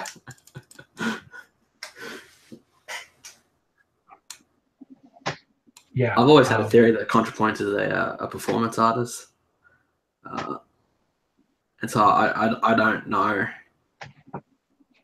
whether the content is actually real or not, because just the way the videos are, they're so well made, right? Mhm. It's almost like this person's got acting experience. Like it could, like at the end, could just pull the mask off and just go, "How do you like my 3-year long satire?" Poe's Law. Yeah, it's Poe's Law. Sort of. I can't even believe that we're up to 14 people watching this. It's just fucking crazy to me. Like, it's fucking 4 in the morning. I started the stream at 2:30. None of you fucking 14 people should be awake. Unless you're shift workers, in which case I salute you and work towards getting a job that isn't shift work like me, because science has shown that you live less. Like it really does take a toll on your body and your life. And I'm going to get out of it myself. Godless Manitoban, I know you're not in a different time zone. You're like, Canada doesn't fucking live in Bizarro land. You're still on the planet. I know that it is way too early for you to be fucking awake, Godless Manitoban.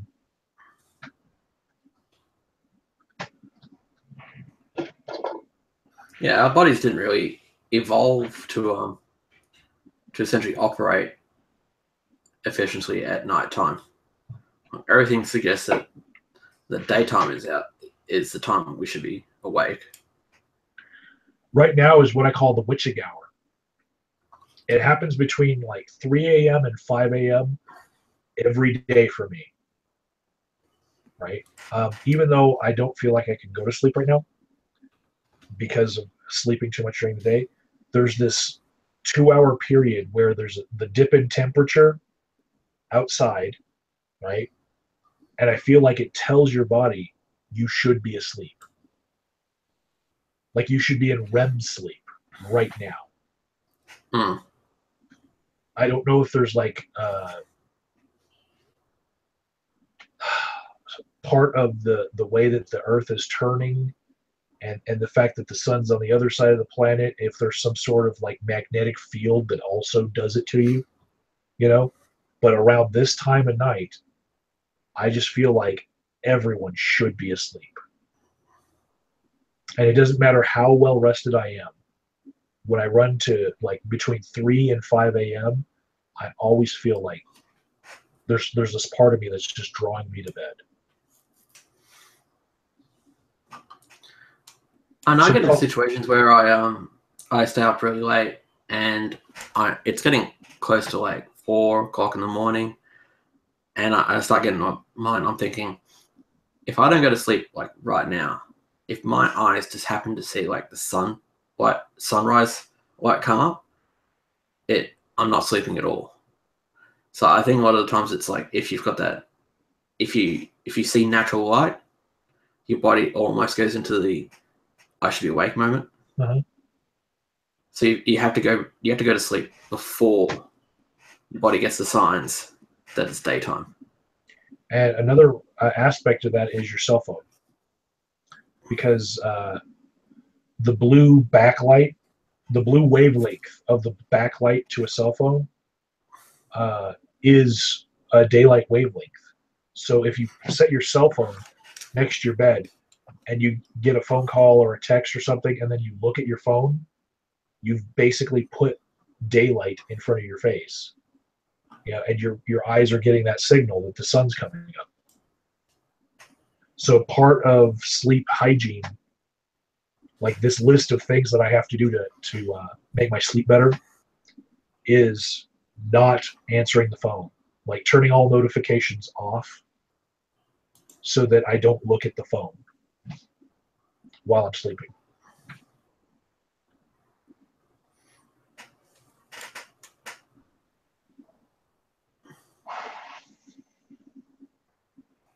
Eon's saying that he has a pain management problem.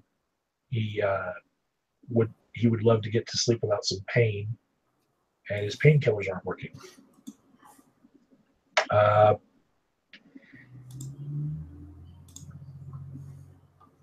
I couldn't make any recommendations because I'm not a medical doctor, but if I knew what kind of pain Eon was in, I might be able to tell him what I see other clients of mine doing and give him some referrals to some other options he might have. One trend that I've been seeing here in the Colorado area in America is the over prescription of a drug called gabapentin, which has a brand name of Neuron. And it basically tries to repair your neurons. It's prescribed primarily for neuropathy, but I've seen it prescribed for addiction. I've seen it prescribed as a painkiller. I've seen it prescribed for a whole bunch of other things, like reducing spasms. There's so many different off-label things that this gabapentin drug gets prescribed for, and it works for a lot of people for pain, even though it's not necessarily itself a painkiller. Just whatever action it's having on the body works for pain. I know a few tricks of prescriptions in order to help people get asleep, both from my own personal experience and from having to be a medication administrator where I was in a residential place where there were people who wanted sleep medication and they couldn't get it. And the first step would be melatonin. And that's over the counter. You can get melatonin over the counter. It's like 3 milligram pills, and I wouldn't recommend more than 10 milligrams. And then Benadryl, diphenhydramine. If you look at any painkiller like Tylenol PM or ibuprofen PM or Advil PM, the PM on it is usually diphenhydramine is the active ingredient for the PM part that puts you to sleep. And if you go look at Benadryl, that's the only ingredient in Benadryl. So they're basically just adding Benadryl to something and slapping the PM on it to make you think that it has a sleep medication in it, but it's actually Benadryl, which is for primarily allergies. It's allergy medication. It just makes people sleepy. Godless Manitoban recommends that people try marijuana to get to sleep. I would not recommend that, mostly because of what happens when you stop using marijuana and try to get to sleep after using it to get to sleep. Yeah, when your body's waiting for a chemical and it doesn't get the chemical. And this is true of most sleep aids, like especially prescription ones.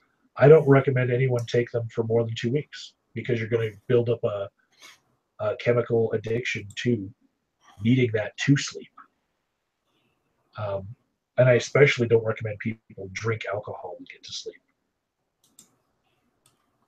What people do, they call them nightcaps for a reason.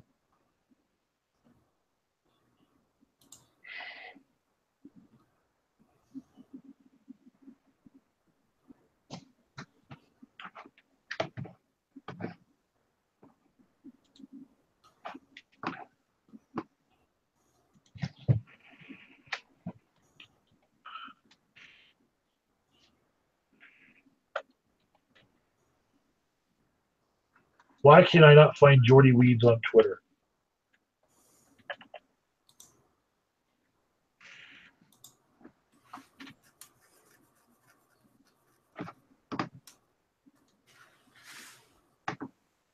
I don't know. I got him on Skype. I'll send it to him there.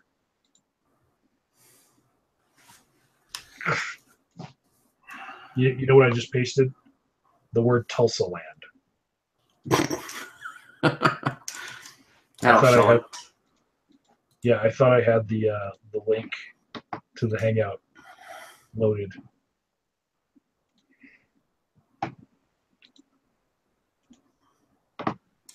And there, Jordy has an invitation.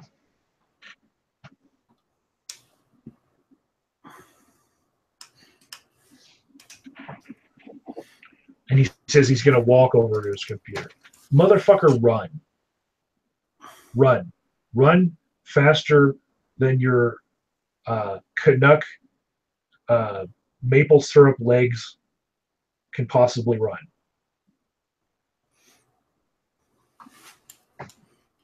What do you know about Canadians, Oz? They're to be hated by Americans, I guess. Well, the first thing you know about them is that they live in Canada. Yes. And that we hate them. That's right. And there was one year where there's this baseball team that we led to Canada, even though it's part of the National League, right? The National League gave them a baseball team that actually plays in Canada, in Montreal, and they did pretty well for themselves one year. I have no idea what Jordy is doing.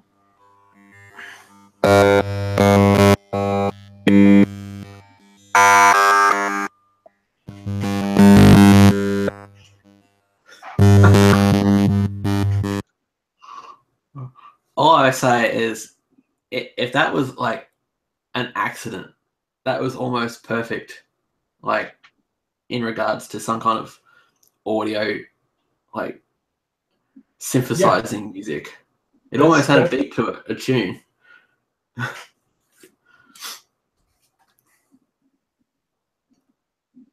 That's like if you were to have Eminem play with a Furby.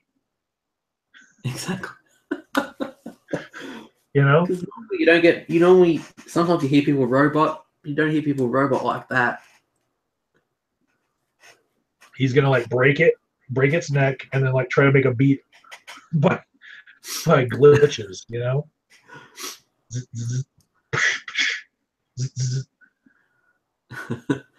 It's like all those Elmo dolls that say really weird stuff when their batteries go low.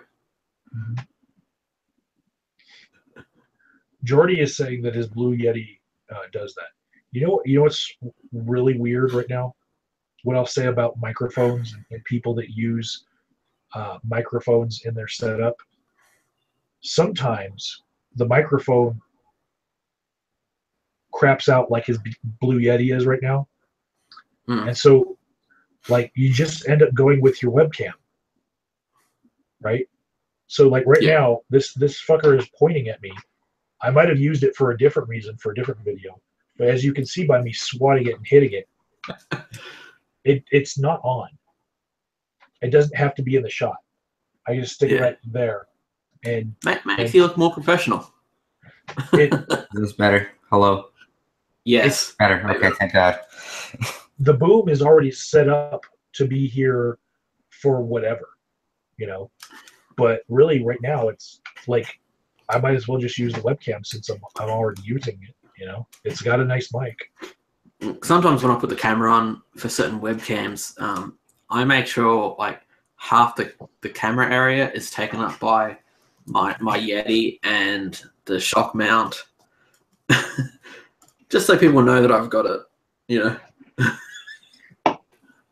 I've had this stupid thing for like, I don't know, 2 years. It tends to go on the fritz and then makes really funky noises. All right. I don't want It's to real. reach. God damn it. So we're talking about sleep and pain and weed, apparently. Yeah. Go ahead. Keep talking about sleep, pain, and weed. I get once I do warm ups and stuff for dance and stuff. Most of the time, I'm good. Like I wake up and leave this world through sleep with pain. So once I'm done warm ups and stuff and do cool downs, the pain goes away. Depends how much you want to do a warm up though. That's my existence with pain and weed and oh no, I forgot to mention the weed is also good for dance. There we go. Weed, pain, and something else. Sleep. I didn't have a lot to say.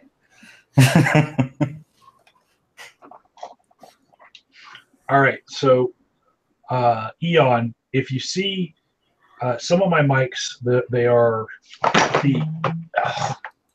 they're broken now.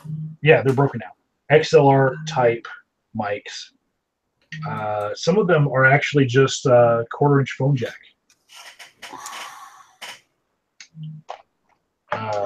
And I'll just adapt them down.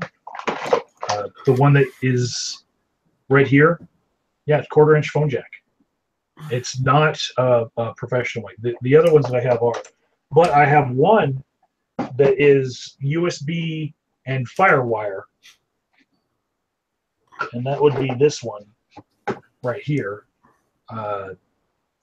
This is a Samsung C01U, and the base of it is broken. So, like, I need to get one of those suspension holders that, because people think that vibrations will cause more noise, and so, yeah, Firewall says turn your vibrator off. Yeah, I need to get one of those suspension things not because I think that they work, but because if I bought another one of these that's broken to hold it, it'd be the same amount of money as that suspension thing. Might as well get the more professional looking thing, I used to have a stand mount for my Yeti that used to sit on the same table as my computer, and it was able to pick up the low hum from the computer. And to solve that, I put a towel underneath it, and that fixed it. So you don't need expensive stuff. Yeah. The towel, like to stop the echo bouncing off my back wall. You know how you see people like Chris Ray Gun have got this sound padding and all that. All I've got at the back of my microphone is a tiny handy towel held on by a rubber band. Works yeah, my Yeti's pretty ghetto too. It's like it's on like a mic stand that I just put it on because I broke the shock mount. Man, when you want to become a famous YouTuber and you're like, man, I have no money, but I also have $90 for Yeti. Man, look on YouTube. There are plenty of tutorials on how to make everything from like pop filters with like leg liners, nylons and everything. You don't need all that much money to actually make good quality stuff. No, there's the will to make videos. Ask Agent of Doubt about my will to make videos.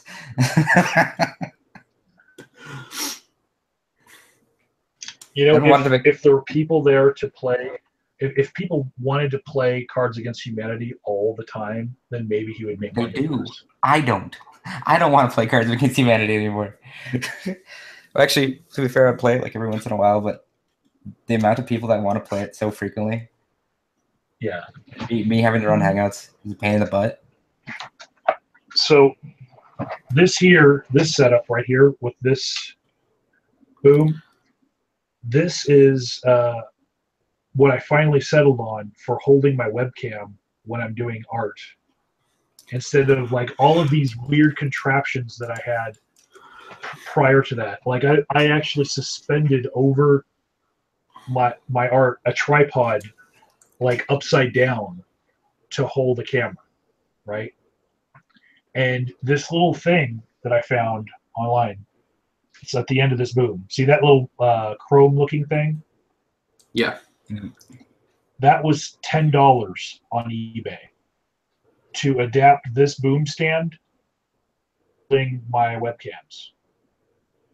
That's just a camera mount right there. And it's got that ball joint that you can clamp down. And that's all I needed. And I went through so many different elaborate setups, and so, like, this is the best one.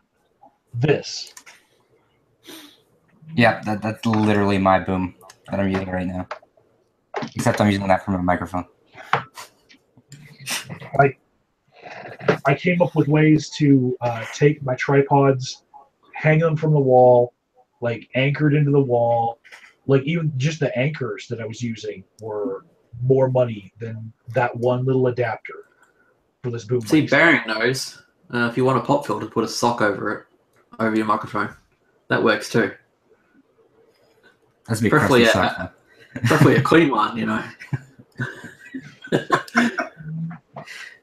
Not the one you've got underneath your bed. Fresh Corner of one. the bed, thank you.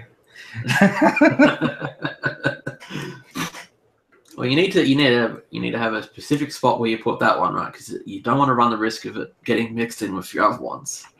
You just wash it, throw it to the washer and dryer, and you're good. Okay. So, you didn't have any particular doings, eh, Mike? Just No, whatever. no, I'm suffering from insomnia and I need to sleep right now. And part of my sleep hygiene is if you're in bed more than 15 minutes and you can't get to sleep, don't stay in bed. Do something else. Because you're associating your bed with not sleeping. So until I feel tired, I'll just be doing something else and then I'll go to sleep. One of the rules of thumb for like stuff like when we did the insomnia shuffles is if you yawn 3 times, then you might as well just go to bed at that point. Yeah. Oh my god, I'm gonna strangle this dog. I'm not actually gonna hurt a dog, but I'm so frustrated. You hear that? Woof woof.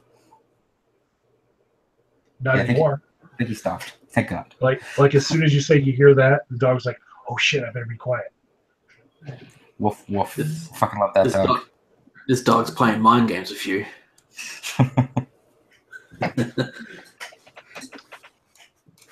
Can you imagine that, killing your dog because it was playing mind games with you and trying to explain that to a court? And that dog had it coming.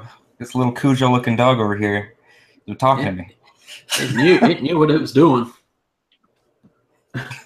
All this talk about like demonetization, and then we've got Baring in the chat. Like, What? if there's anyone's like screenshot that I'd love to see is like how this shit affects his channel.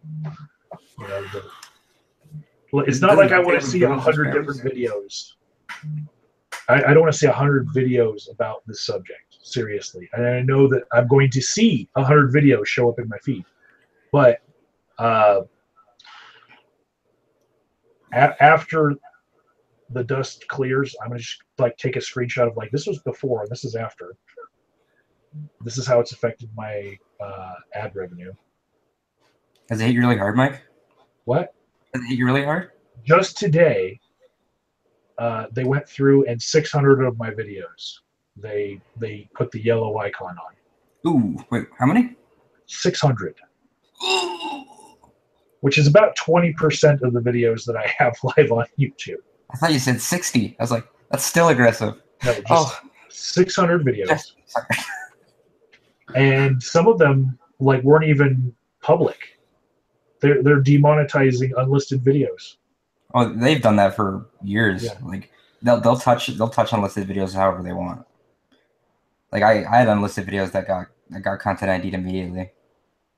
But then that's a different issue entirely.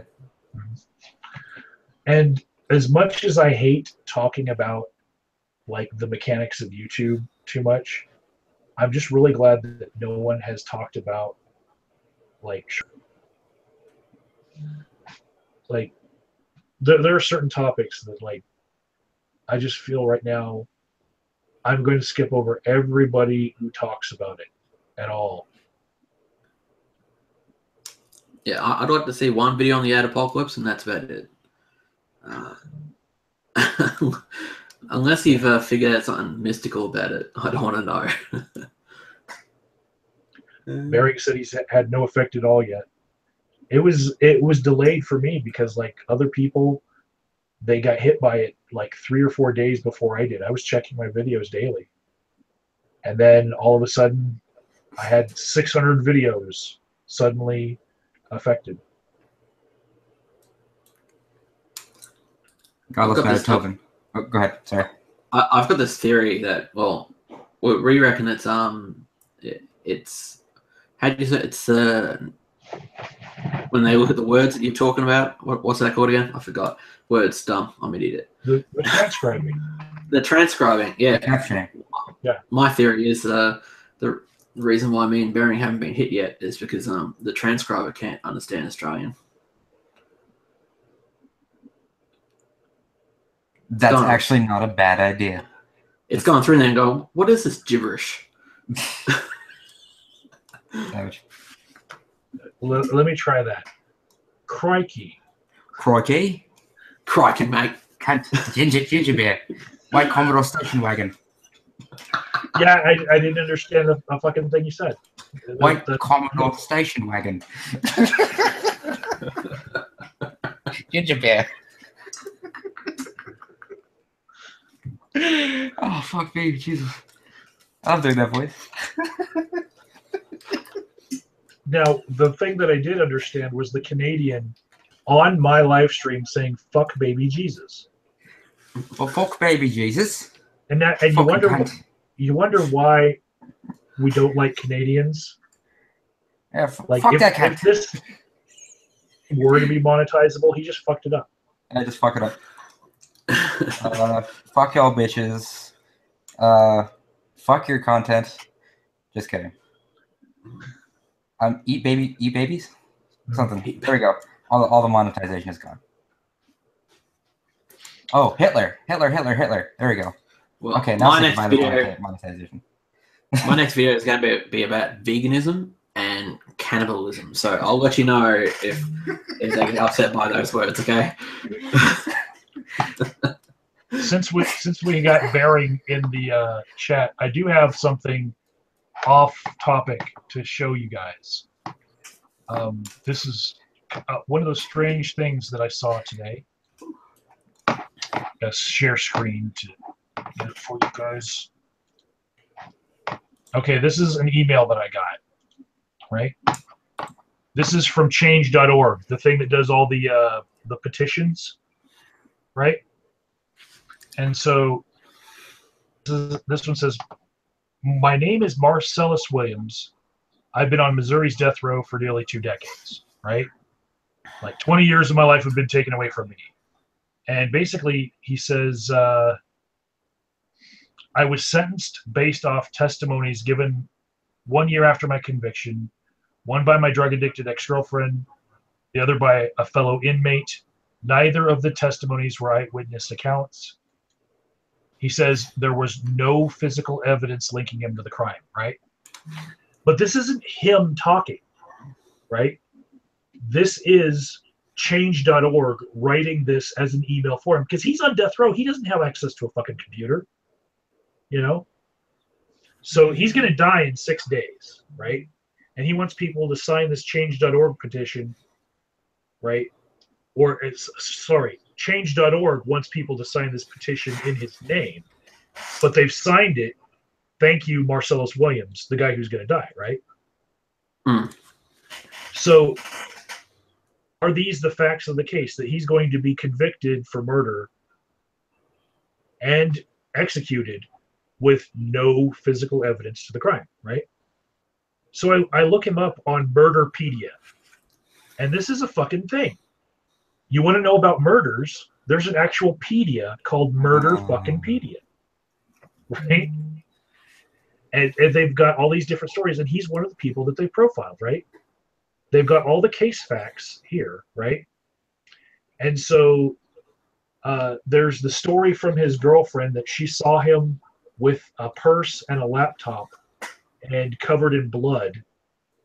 And the purse and the laptop could be traced back to the house where he was trying to burglarize it, and he ended up killing someone, right? But then there's this other guy who he doesn't name, like it's not named in this email because it says just the drug addicted ex-girlfriend and a fellow inmate, right? There's this third guy, Roberts, right here, who he sold the laptop to. The laptop that he stole out of the house that he burglarized and killed someone in. Right? That is physical evidence. Right? To me, like the fact that he had the laptop that belonged to that woman and he sold it to this other guy, that's evidence linking him to the crime. Now, I talked about this with my girlfriend, and she said that, like, unless there's like fingerprints on the laptop that match the laptop to him, then that's just one more level of hearsay. You know, it's another third party person who wasn't an eyewitness to it. But still, there was like a ruler from like a specific place that was like a brand was stamped on the ruler. There was like a letter opener and shit that would have been in the purse that was found. There's all this other shit that could be considered physical evidence. And then there's all of the this court and bank holds is basically all of the different objections that he's done after the fact, after he was convicted. All of these are arguments he's made that he shouldn't be on death row, right? And they've heard all of these arguments, and they all, like, he's had 11 different appeals get rejected, right? And all of it is here on Murderpedia. So in 6 days, he's going to get killed. He's going to get executed. And this email from change.org, this is going to have people like up in arms. It's going to at least have people outside of the governor's mansion protesting all the way up until he is executed. They'll have signs and picket signs and shit like that. And I'm like, the people who got this email don't even know the facts of the story. They're saying that there's no whatsoever linking him to the crime. It's already been gone over, and there was physical evidence. Not only that, they lied on there being no physical evidence. They only said there was 2 witnesses, where there's there's a third. Technically 3. Yeah. Plus, there's the different things that they got in order to track where he parked the day of. There's the reason why he parked and then took like a bus to the neighborhood where he was going to look for a place to burglarize was so that his car wouldn't be seen in the area. But they know where his car was parked was at a different bus station because they have the camera footage of that. You know, it's like they have little bits of physical evidence to complete their timeline of the day. All of it is evidence, right? Now, I'm not saying that I'm a proponent of the death penalty at all. Barry wants to know when did this crime occur? In 1998. 1998. Oh, he said where? Where? Oh, where? Missouri. And one of the things that the email really kind of accentuates is, see, this part is about him, right? This much of the email is about him. Then it starts into, when a white woman is murdered in Missouri, the person found accountable for the crime is 14 times more likely to receive the death sentence than when a black man is murdered. Yes, that is like a statistic that you could pull from like crime statistics.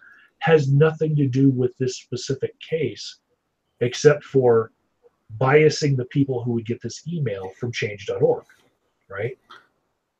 What does it say about the victim? Does that murder thing say who the victim was? The Murderpedia. Yeah. Yeah. Murderpedia does say who the victim was. It was Felicia Gale, right? But the email that change.org has puts as little real personal detail about the victim as possible because they're trying to personalize Marcellus Williams. Right? It's just something that I saw today that I was like, this, I pay attention to things that are going to result in activism that I can go film, right? And on my vacation, I'll be driving, within driving distance of where there might be a protest. So maybe I'll shoot down and see it, right? But that's just because I like filming live action, and I don't necessarily always agree with the things that I'm filming and put on my YouTube channel. And I don't like the death penalty in general, but I feel like they could have picked a better poster boy for being framed for murder than this guy. It seems like he's grasping at his last straw, and he's going to get a whole bunch of people riled up in his name, but the outcome is probably... How often are they killing people? How often does Missouri execute people? Yeah. I don't know. I know Texas does the most, and Texas does 20 in a year. Maybe they're just limited by, like they've just got to choose this dude to bat for because it might be some time before there might actually be a legitimate, this guy actually might be innocent case. I think it's maybe that every case, people will try to make the best argument that they can. And part of making the best argument that they can for them is omitting a lot of the story and a lot of the things that have already been brought out in the court case. Don't highlight the things that actually make him look guilty.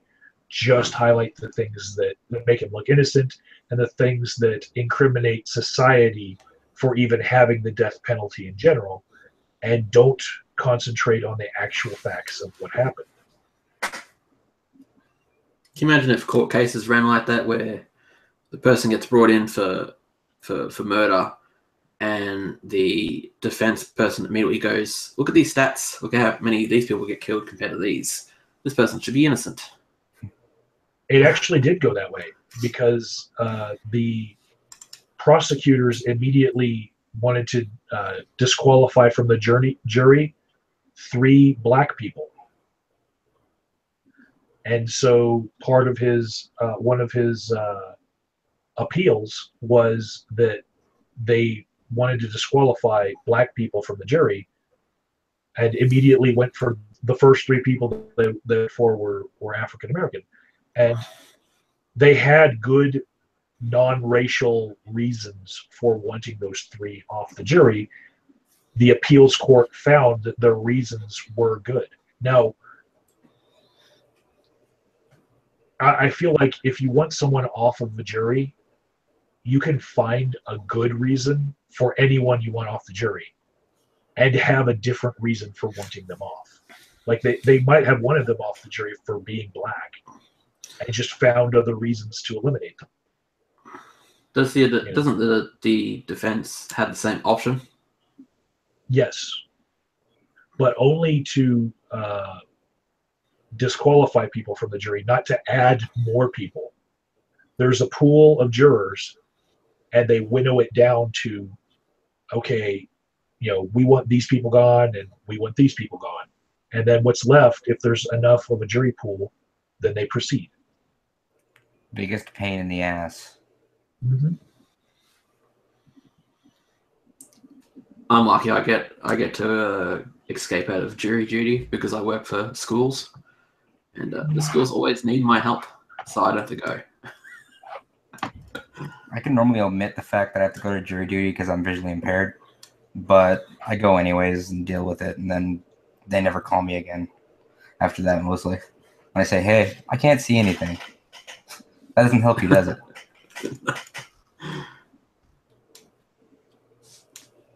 It's fun to watch people get excited when they're not picked. Last time I got summons, I had to wait till the Friday before to check a website to know if I had to take off work for Monday. And so it was like Friday at 5 p.m., which then makes it so you can't alert a day shift regular hours person that's your supervisor that you won't be there on Monday. So I had to have a special circumstance set up where it revealed that I didn't have to take off, that I could still come into work and get my hours.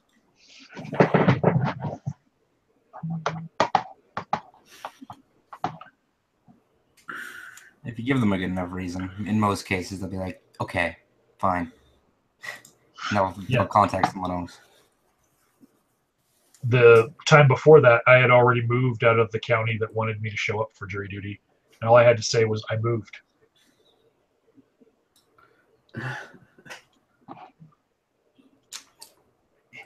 Tomorrow I have to go and vote because our mayor essentially got arrested for like corruption charges. And the really strange thing about it is our mayor has been the mayor forever, and he's sort of considered the best mayor of all time because everyone loved him. But it turned out he was like basically like blackmailing companies and having sex with hookers, and then then blackmailing them and not paying them and shit. So, and I've been voting for him all this time, so I'm thinking I'm not exactly the best person to vote now because I didn't see it. No one saw it. It's like So when infamous. Oh, go ahead.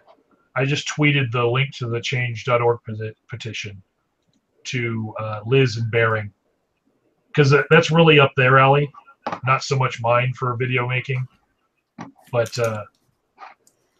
I'd really like to see them look into it further. It's interesting. If there's a protest, you're going to go to it?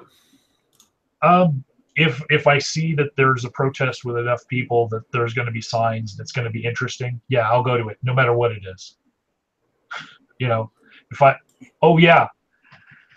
There's this thing called the March on Google, hashtag March on Google, right? And so every office of Google is supposed to be marched on Google. And this is Saturday, right? They didn't put a lot of planning into it, and they said, oh, on their website, they have like 5 cities that they were going to be marching in. And the way that they know that they were going to be marching in is because 5 people in 5 different Google headquarters cities made a Facebook event for it. And I thought, well, I'd really like to film one of those. So I'll make an event for Boulder, right outside of Denver, where there's another Google headquarters. I don't even feel like I am part of the same politics of, the guy who got fired for sending that memo, that I'm too incensed about him being fired. But I do like filming protests. So I was like, well, if no one's going to start it, I'll just put up the event listing, right? So me and one other person so far are going to this thing. That's what Facebook says. And it's like they have no ability to promote shit whatsoever. You figure that people would find it based on this March on Google madness. But no, people just aren't interested. I have no strong opinion either way as far as Google is concerned. That memorandum was dumb, and he didn't really say anything wrong. Everyone else is dumb. Everyone else on the other side is dumb. It's a whole silly thing to begin with.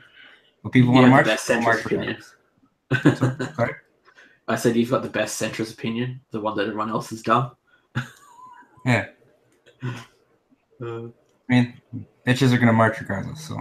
For those of you who missed what I said in the beginning of this stream, my vacation is going through the path of totality of the eclipse in Nebraska, and then we're going to probably see the Badlands in South Dakota, and a couple of weird attractions along the way, like Carhenge. But no, I'm not going to Florida, Liz Reptile. More ghost towns. More ghost towns. I actually enjoy Yes, ghost town. yes, more ghost towns, more abandoned, empty things, and one in particular town that only sells liquor. Like everything in the town is a liquor store because the state and territory above it is the Pine Ridge Reservation, where it's a dry county and no one drinks. So Full this honky, whole no one drinks.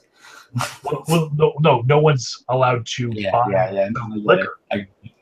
So they got to cross the border in order to go to this town. So as an addiction counselor, I'm particularly interested in this town that it only exists to sell liquor. So I'm going to be exploring that. That's a great business model. Where there is no liquor, bring liquor.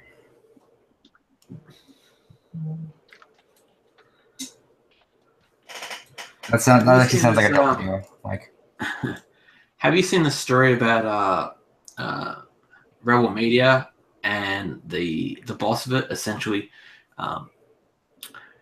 paying people like hush money to shut up about what they were actually doing at Rebel Media after they quit?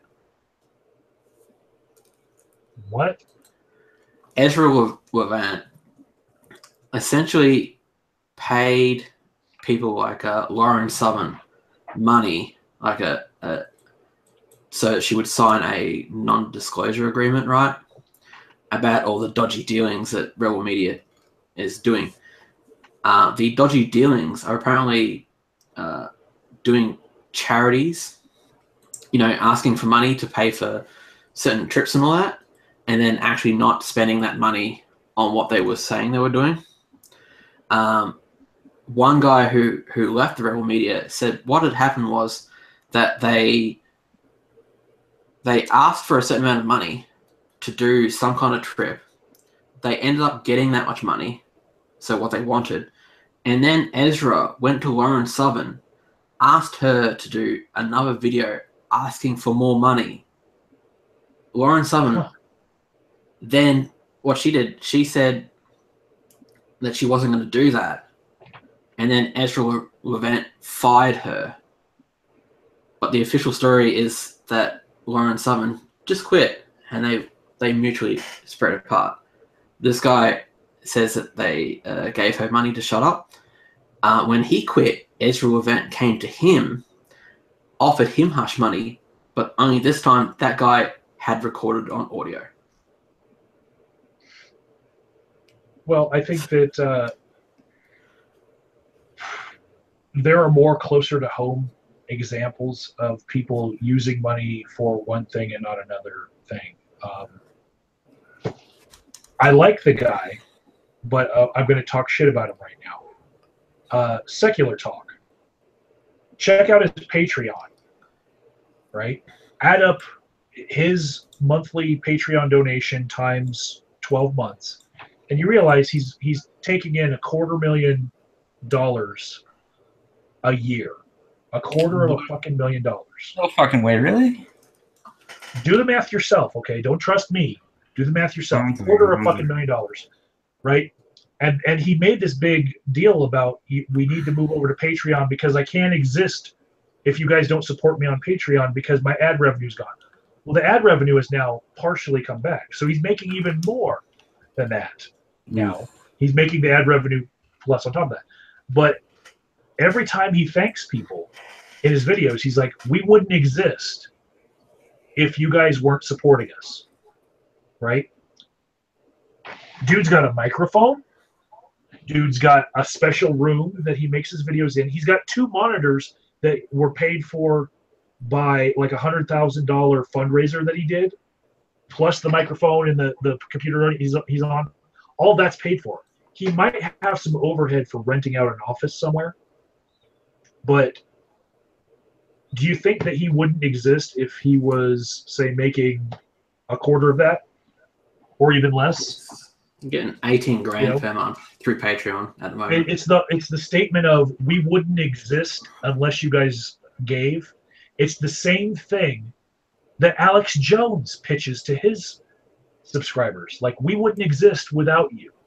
It's like Pac-Man. Pac-Man can easily go through, like, have his show with less shit. He's like, I need this building. which meant like whatever $200,000-$500,000 he wanted. So that's a little aggressive. Okay.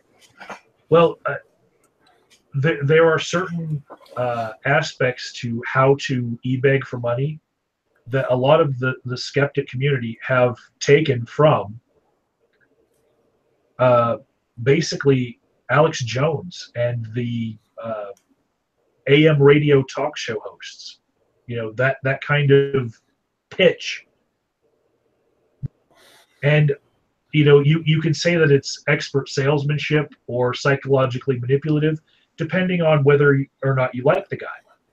People really tear into Alex Jones for how many times he plugs his own fundraiser site and his own products, right? But, you know, if there are people out there, you know, if that money's to be made, you can't fault them for making it. But I really do feel like there are people who could do the job that Secular Talk is doing for a fraction of the cost. Baring just said that Secular Talk Studio is in his spare room at his home. And it's probably a tax deduction at that. Like, it's probably a home office type tax deduction. He's smart, right? When you buy my water fillers, you're saving me from the globalists. I'm just saying, Liz Reptile does a very similar job in covering topical issues, right? And if people were to consider how much money a person is already making before they gave their donation money on Patreon, they might decide to donate it to Liz Reptile instead, because, you know, here's somebody who's doing the same job, still entertaining you, probably still in your subscription feed, you know, and you're watching her content all the time, and you're not realizing, hey, she's struggling, and, you know, he's like the preacher wearing a Rolex, you know. I think he also preaches about how money in politics is ruining politics too. Yeah. Well, that man's living a comfy life. If I had 18 grand every month, I'd be pretty happy too.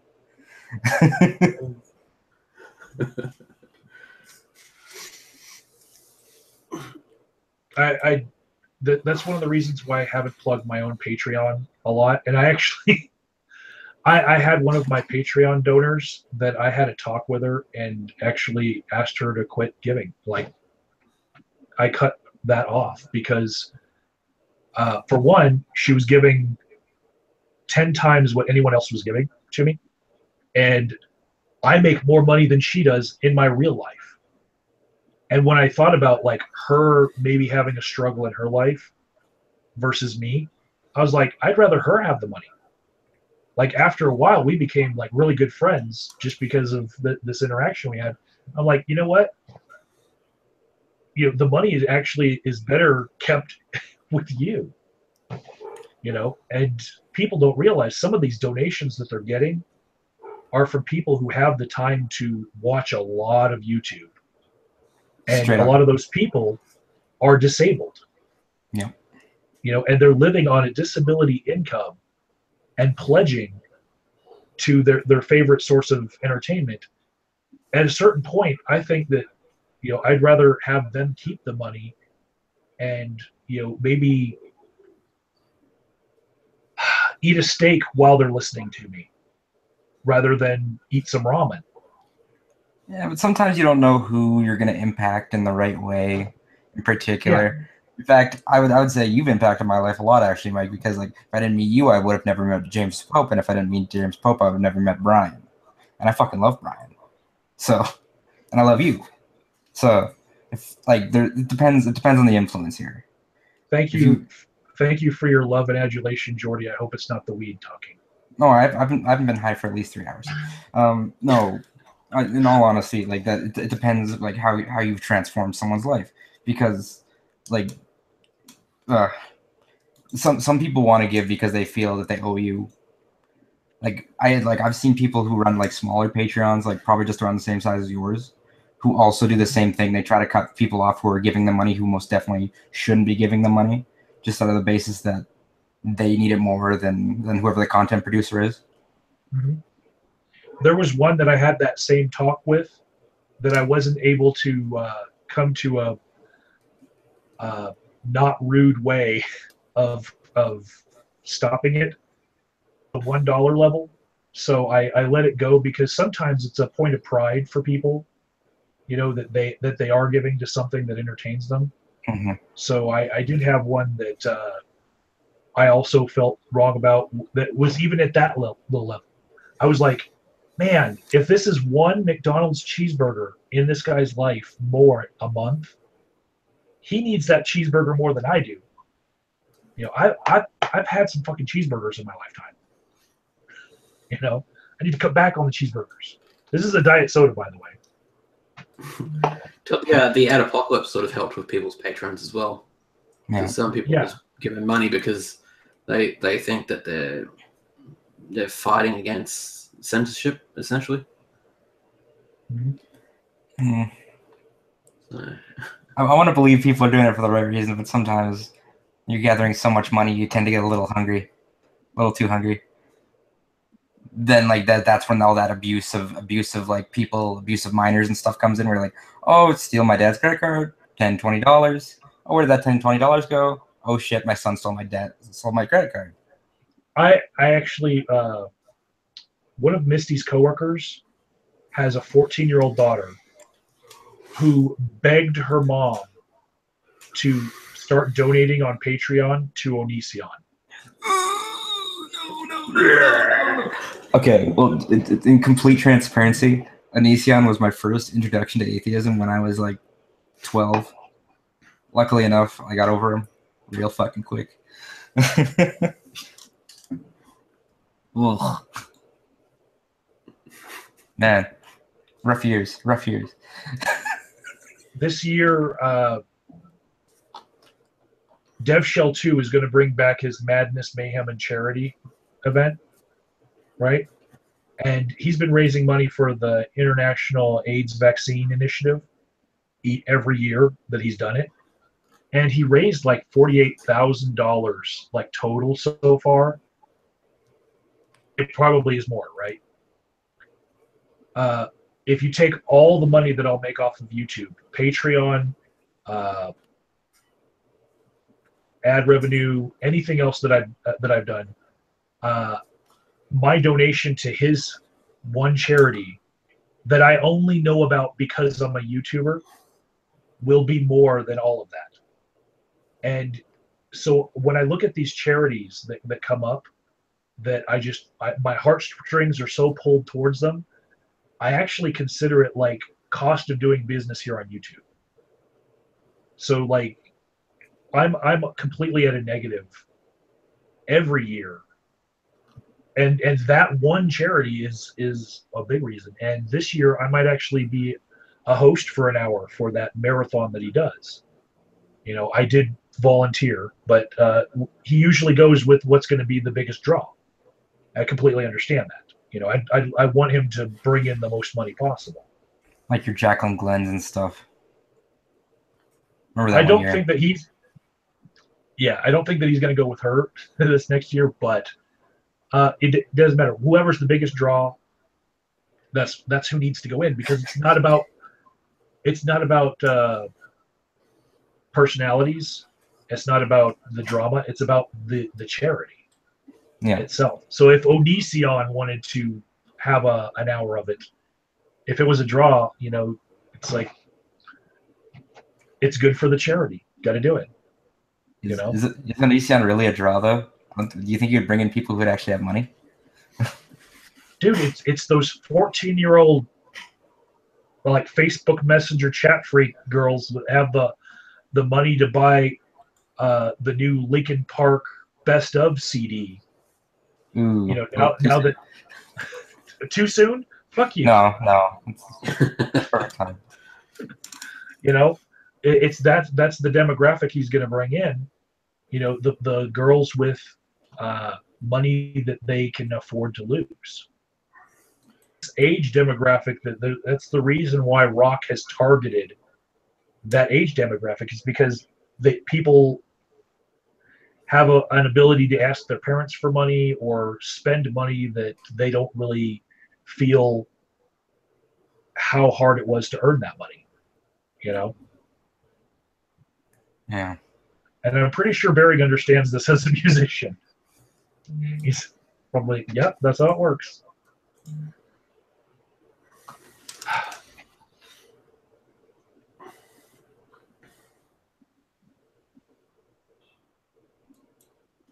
Liz Reptile wants to know if any of you guys read.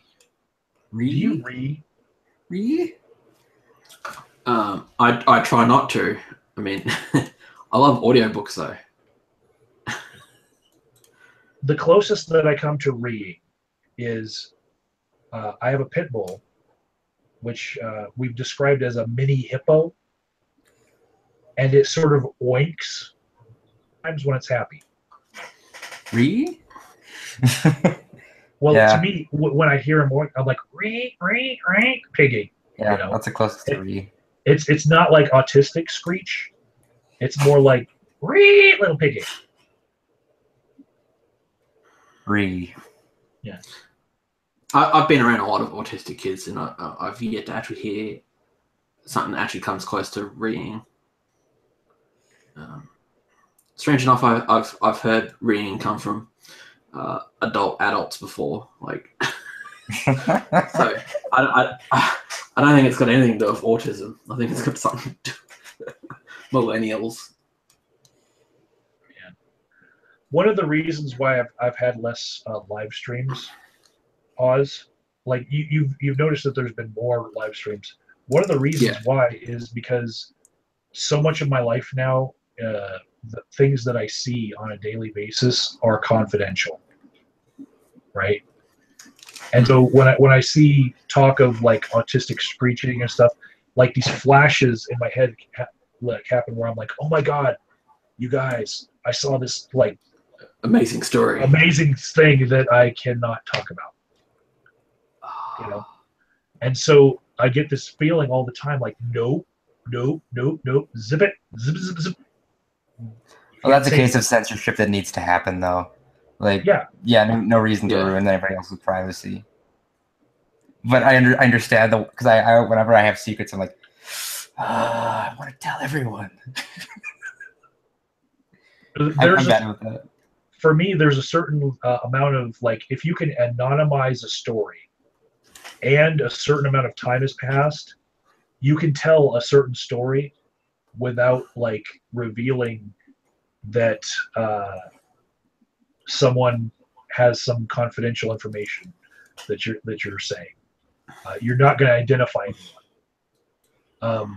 I'd say last year, the most disgusting thing I saw was a guy who, when drunk, went over and peed on another guy's bed and then crawled into bed with him. That's a commitment. And it was cold. Warm up.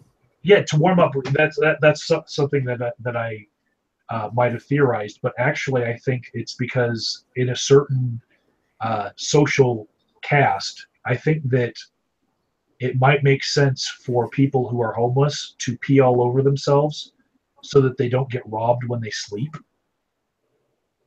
And so they do it as like a natural reflex after doing it for a long time. And so that's why they smell, is because they don't want their pockets to be gone through when they pass out drunk. That's an interesting... I guess that makes sense. But it's kind of like you can pick your friends, you can pick your nose, but you can't pick your friend's nose when somebody else's bed. You know? Maybe it's like one day he was like, oh man, I've really got to pee on myself, but I've got nothing in the tank. Mate, can you do me a favor? You pee on me now, I'll pee on you later, okay? Nothing sexual. See, I can see that. I can see that in Australia more because of all the cities that are along the coastline. Because what if there's like a jellyfish? Oh, right, yeah. You know, hey mate, can you pee on me? Hey, this actually isn't that bad. Crikey. And you go all R. Kelly on him.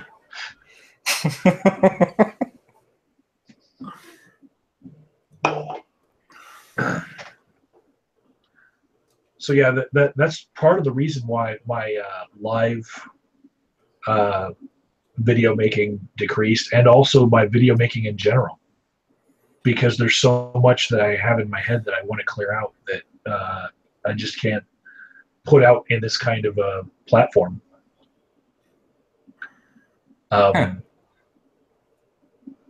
There exists a thing in my field where they call it clinical supervision, right? But what it actually is like therapists having therapists. And in that setting, you go there to talk to somebody else, and you can get out all of the things that have been nagging you about things that you've seen professionally. And you can talk to someone about like confidential things when it's clinical supervision, because that's also somebody who is in the field. But I would say basically it's therapists having therapists. And that's my only outlet for these things. And that's the only outlet I can have. Plus, if you're, say, working with whoever the guy is who did the peeing thing, right, well, that might bias you, right? Might impede with whatever work you're doing, right? And if you have like a psychiatrist of your own, they can be like, they can run that through and sort of work out what you actually really saw at the time. Mm-hmm. Which was a guy peeing on another dude, but you know. Another thing that I found it hard to talk about is like there are news stories that they don't have anything to do with me personally, professionally, but they're so close to things that I've experienced that I don't feel like it's appropriate for me to talk about them. One of them a couple years ago was a bunch of doctors who lost their licenses, at least temporarily. They were suspended because they prescribed too much pot plants to people. There were like guidelines for how many pot plants you could prescribe for medical marijuana. And these guys were trying to get around the law, and they were prescribing like hundreds of plants because the end product was supposed to be this paste called Phoenix Tears, which takes like a lot of plants to condense down into this paste, right? And these guys that lost their licenses, these medical doctors, there were like public news stories that I could have talked about and added to the conversation about them, but I would have had to cross in my mind so many confidential things that I've heard from clients, you know, that it just was going to be too arduous to cover that topic and not just be completely stuttering with thoughts of nope, stop, do I want to say that or not, you know, and just thinking over every word I was saying. So you have to run. Oh, go ahead. Even scripted, I would be second thinking everything I was saying. So you have to run everything you do through a filter at this point. Mm-hmm. Well, that sounds like a pain in the ass.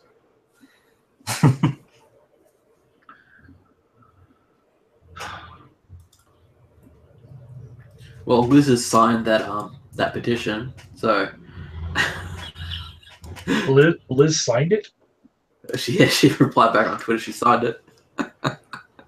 Okay. Well, That guy's getting off. I know it now. Someone will see that. we're walking free. Because Liz signed it, some guys get okay. Yeah, that guy can rest easy now. So you can be the change you believe in, Mike. You can be the change you believe in. Some kind of Oprah universe bullshit. If you believe it's gonna happen. Yeah. Well, to be fair, the only person to ever like successfully do it in my mind is Conor McGregor. He's only failed once. That man is a mystical freaking unicorn. If you ask me, he was handed the second fight. Oh, he was handed the second fight Against Nick Diaz. Nate Diaz. Sorry, Nate Diaz. Nate Diaz fucking whooped his ass the second time, and Oh, he got his ass whooped. Nate Diaz was whooping his ass. They gave the fight to Conor McGregor because they knew in the back of their heads it'll be a bigger draw for the Mayweather fight that we've got behind the scenes. They fucking never leave it to the judges. Yeah. Never leave it to the judges. That's like a key phrase that Dana just says just to make fighters feel bad. So they'll try to get their 50 grand bonus by flinging themselves at each other. Well, the first time I saw it was a Shogun fight. Ooh. And Shogun got robbed, and it was like the headliner of that night for UFC. And I was like, how are you gonna make the main event fight? How is that the fight that you're gonna fix? When you look, and yet I still watch. I watch it. I watch it faithfully as I am a little drone, and will watch anything the UFC does. No, but sometimes the judges are boxing judges, and in particular, they're not very good at their job because they're boxing judges and they don't know how the 10-point must system works, or they're busy, or they're dumb. There's a bunch of different factors behind the judges not doing their jobs properly. But how the hell do you rate aggression? How do you rate octagon control? Like the 10-point must system needs to be changed anyways. But most of the time, it's because the judges are shit at their jobs. Well, even this 10-8 system that they have now. That's a 10-point must system, yeah. It's still a 10-point must system. They change it from 10-9 to 10-8. You know, where they're supposed to have more 10-8s than they used to have. It's like it's between like close and a beat down. Like I think 8's probably like not as close to a beat down as it used to be. Mm-hmm. I'm sure just like I alienated most of the audience. No, I have no idea what's happening. Sorry. Numbers. I love MMA, and apparently Mike also likes MMA. Oh, what's strange is it's been a point where people from divergent political backgrounds have been able to come together in their fandom of MMA. And I've seen the same thing with WWE wrestling. But I've had talks with SJW 101 about MMA that are wonderful talks. He has a couple videos on his channel about it that I loved. You know, one was about Ronda Rousey, and it's like it's a different topic where, you know, if you keep on the same SJW versus shitlord shit, then you're never going to see these other dimensions of people. Yeah. And I really like how, in that way, it's bringing people together. As violent as it is. That might just say something about human nature. Yeah, I haven't had the same luck with football. Like NFL football, it's actually a thing. Like, people pick their NFL teams almost like each team represents a political faction. Like, I'm a Steelers fan, and I might not be the ideal like representative of Steelers fans here, but there's a big difference between Steelers fans and Eagles fans, even though both those teams are in the same state. Philadelphia and Pittsburgh are like completely different politically. Yeah. I remember every time you'd bitch about Denver winning, I would just give it to you so hard. It's so much fun. Even though in most cases I really don't give a fuck about American football. And so was I supposed to sign that, or was I not? No, you were supposed to look at it and sign if you want. I did not. Earlier in the stream, I pointed out that there were things that Change.org was not saying about that case. Like their explanation said that there was only 2 witnesses and they weren't eyewitnesses. But if you look on Murderpedia, the facts of the case bear out there were more witnesses to other things that happened. Also, they say that there's no physical evidence. But if you look on Murderpedia, the facts of the case bear out that there was Oh, okay. things that Don't they send me respected. petitions unless, because I thought you guys were believing that. I thought you guys were believing No. everything. that- See, what I wanted Damn you it. to, what I wanted you to do, Liz, because this is something that would be right up your alley, because Change.org has this bias to them. I wanted you to look at the case, look at what Change.org said about it, and then look at the actual facts and make a video. Can you resend a signature? Nah, It it's doesn't okay. matter. 'Cause One signature out of all of that's not going to make a difference. It's Oh really no, not. we've already determined that yours was the winning signature. Oh Yeah. yeah. Really, Well, I'm going to make sure I take this the thing off saying I signed it off of No. Twitter, so therefore nobody else does that. I'm going to delete that tweet. There we go. we don't want the guy to die anyway. You know, it's not like, It's not fair to him and his murder or something. I don't The like robbery. I don't like the death penalty for one major reason, and that is because there's too many innocent people that get put on it. I don't like because I keep on getting petitions.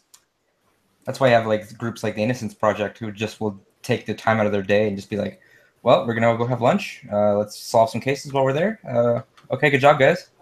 'Cause they do solve like I think dozens or hundreds of cases a year, just out of their own free time.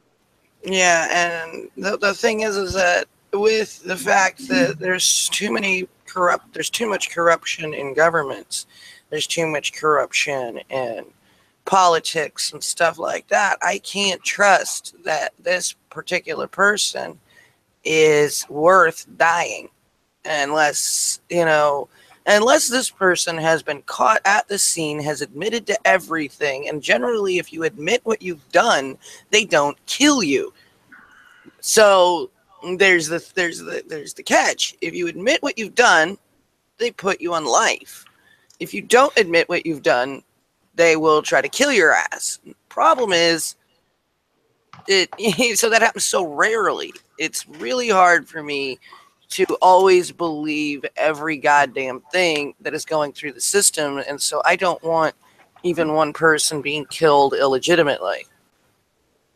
Now, I understand that viewpoint. I'm very similarly in my thinking that we don't deserve the power to have state-sponsored killing because of the disproportionate rates of conviction for similar crimes between people of color and people who are white.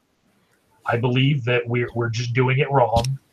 We need to just blanketly remove the capital punishment. I don't even put color into the factor. I look at the human loss of life. I don't care about the color. I don't care about that. I just look at the individual and say, I can't trust the government. That's my thing. I have very little trust and very little faith in judges to always be spot on and not getting paid to do something. I've known too many people that have gotten thrown under the bus for shit that they didn't do just to be able to catch the bigger fish.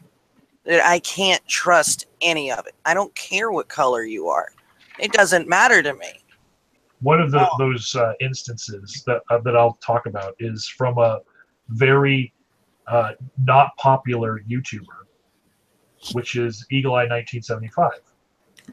He actually took a plea deal for something that is now set aside. He's had that expunged basically from his record, but his plea deal was for something that would be the equivalent of the lowest child abuse thing that you could do, very, very petty level. But that was going to ruin his life. If he had decided to fight it, he would have had to stay away from his own family for the duration of the whole fight, which would have been about 5 years of his kids' lives. Oh my God, that's too much time. That's too much time to stay away from your children. It would have resulted in a divorce between him and his wife, probably, because he couldn't even live in the same house. Oh. Was that just a case of discipline or something? Because you probably know better than anybody else, Mike.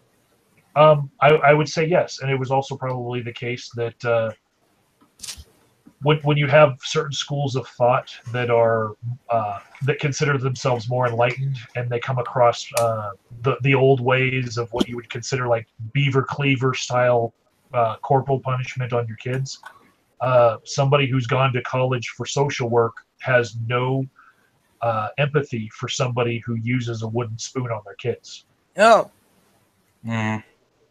And so the way that he was raised, he had to learn a different way of raising his kids. And so he went through a lot of therapy and stuff and learned different ways to raise kids. And he's the last person in the world that would do that now. But when you raise kids, you oftentimes you go back to what your parents did to you.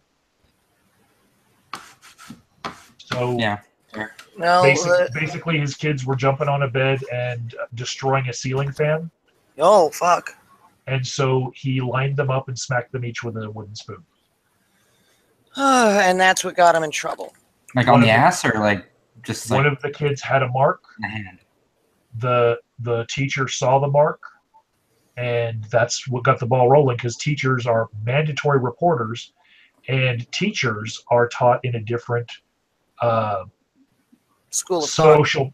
a different school of thought, different perspective. And so that, they mandatory reported him, and it just escalated from there.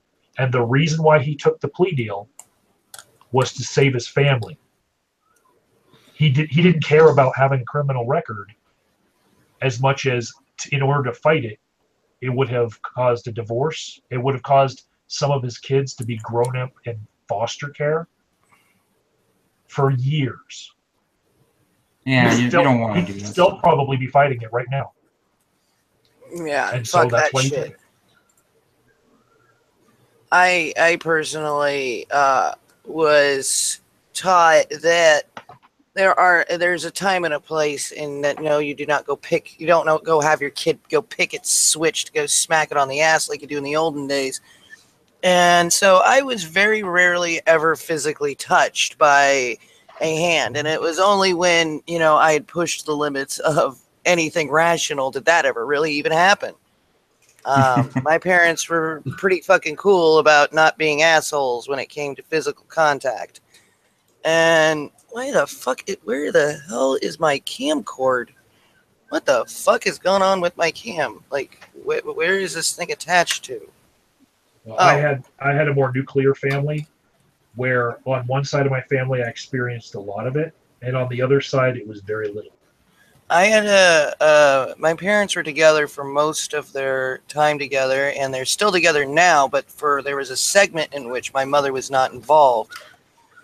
She ditched out for a little while. She did come back. They had some problems to work out. She had to get out of her own head. They had to take this break. But during that time, my dad never laid a hand on us at all, and I was born with something called a vascular birthmark, which, if you do not know what a vascular birthmark is, it is where there is a patch of your skin that is missing all of its connective tissue. Yes, I have a connective tissue disorder.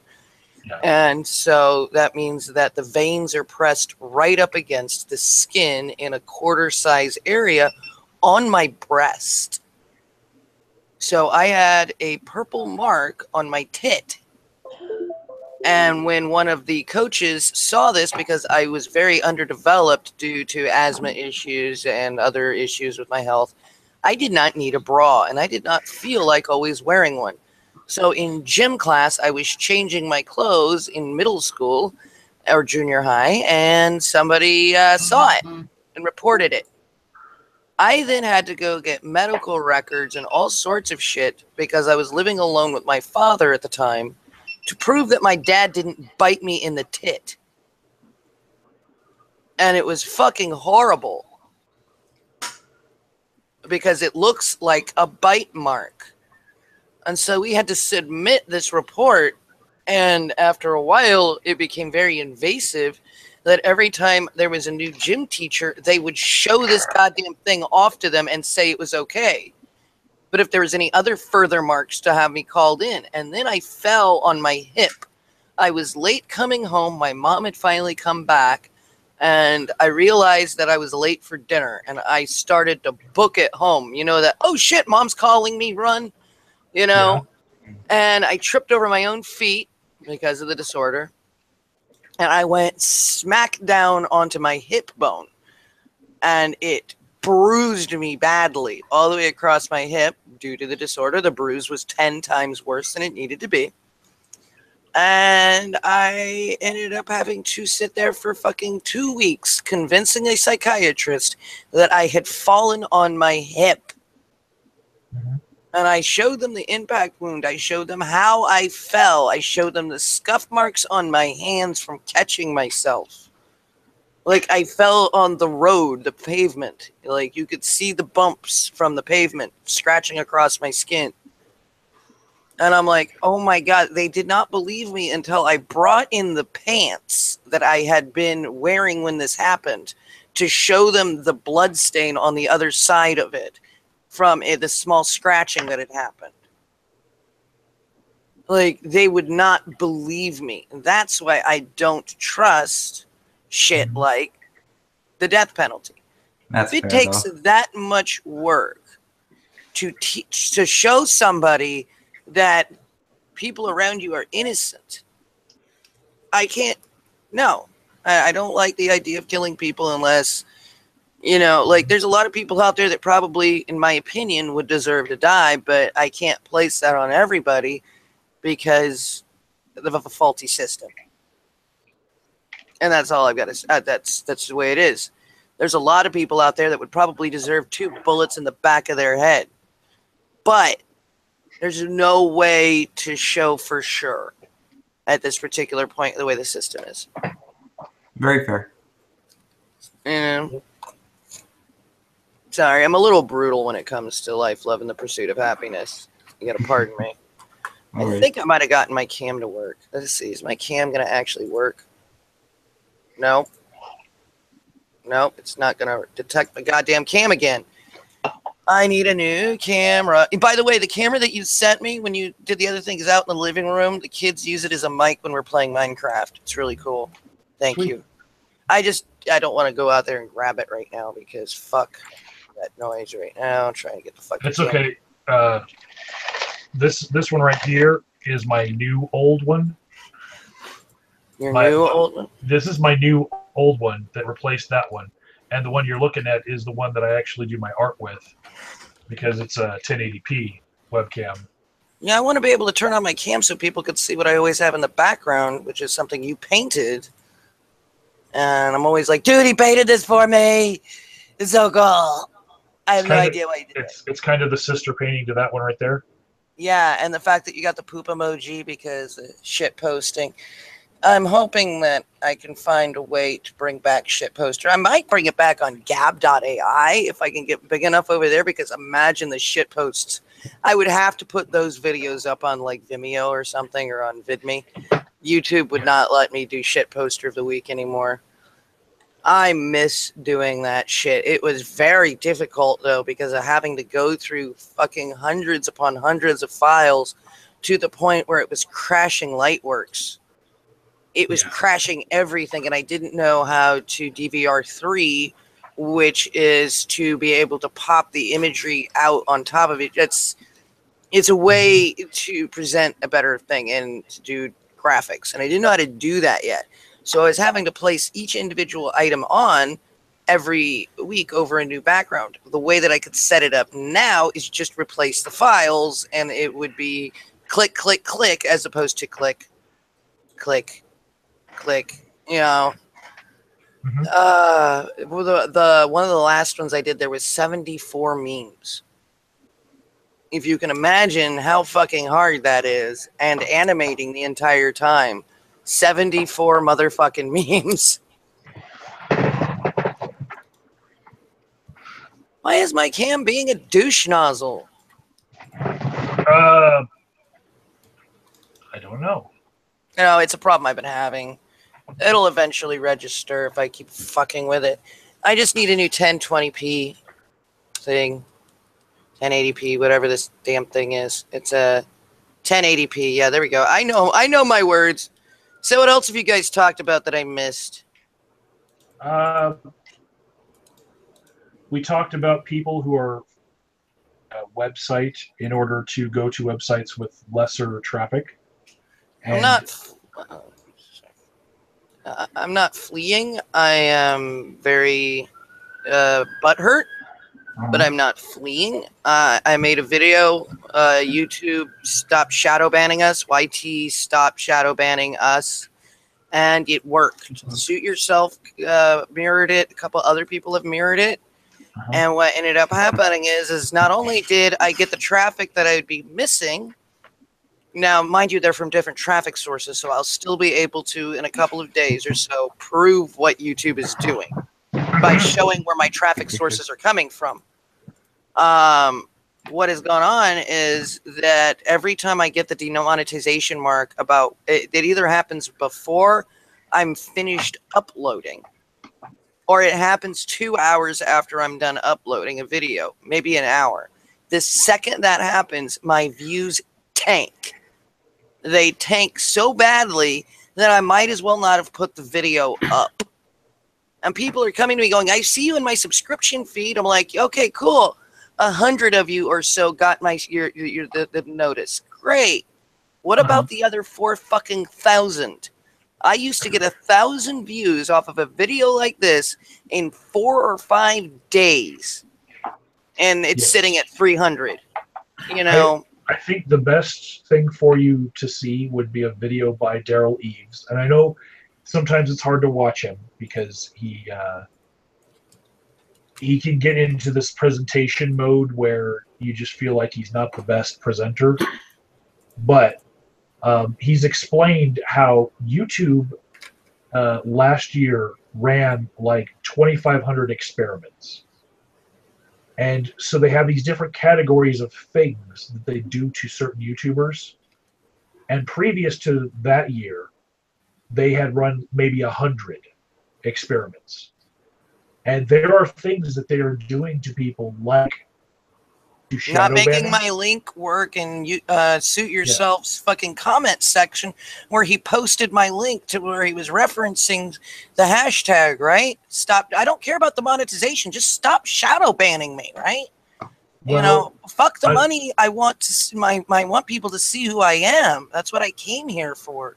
Another thing they do is that they'll take a certain percentage of your subscribers and only post you in their feed. Instead of all your subscribers. Yeah. And so they take a percentage of how many people click on you that are subscribed to you that they did show you to. And if you don't make a certain benchmark within a certain amount of time, then your video dies and they don't promote you to anyone else. No way. That's they've been doing that for a while. Remember when I was showing everybody what the algorithms were doing and shit like that, and I was yelling at I was yelling into the wind, and finally Dave saw what I was doing, made a video, and then him and I had to work out the fact that he needed to cite me as a fucking source. Thank you, Agent of Doubt, for that, because you were one of the only people that believed me because I showed you the 2 videos and you went, Dave Cullen ripped you off. But now Dave Cullen and I are friends. He realized that, watching my video first did have an influence on his thought, and that he should have, just because he came up with the idea first in his head. No, you got it. You watched my video first, dude. You knew what I was talking about. You didn't just figure this out on your own.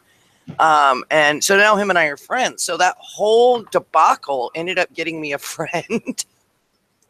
So besides the sheer drop off that happens after day 1 and day 2 on your videos, there are other experiments that they're running, and YouTubers like you and I, who are going to make 1,000 videos in a year, we actually have a better chance of running across these weird ones where they're reviving your old video and promoting it in the sidebar without any notice to you. You'll just have this video climb up in your top 10 for the month, and it's an old video.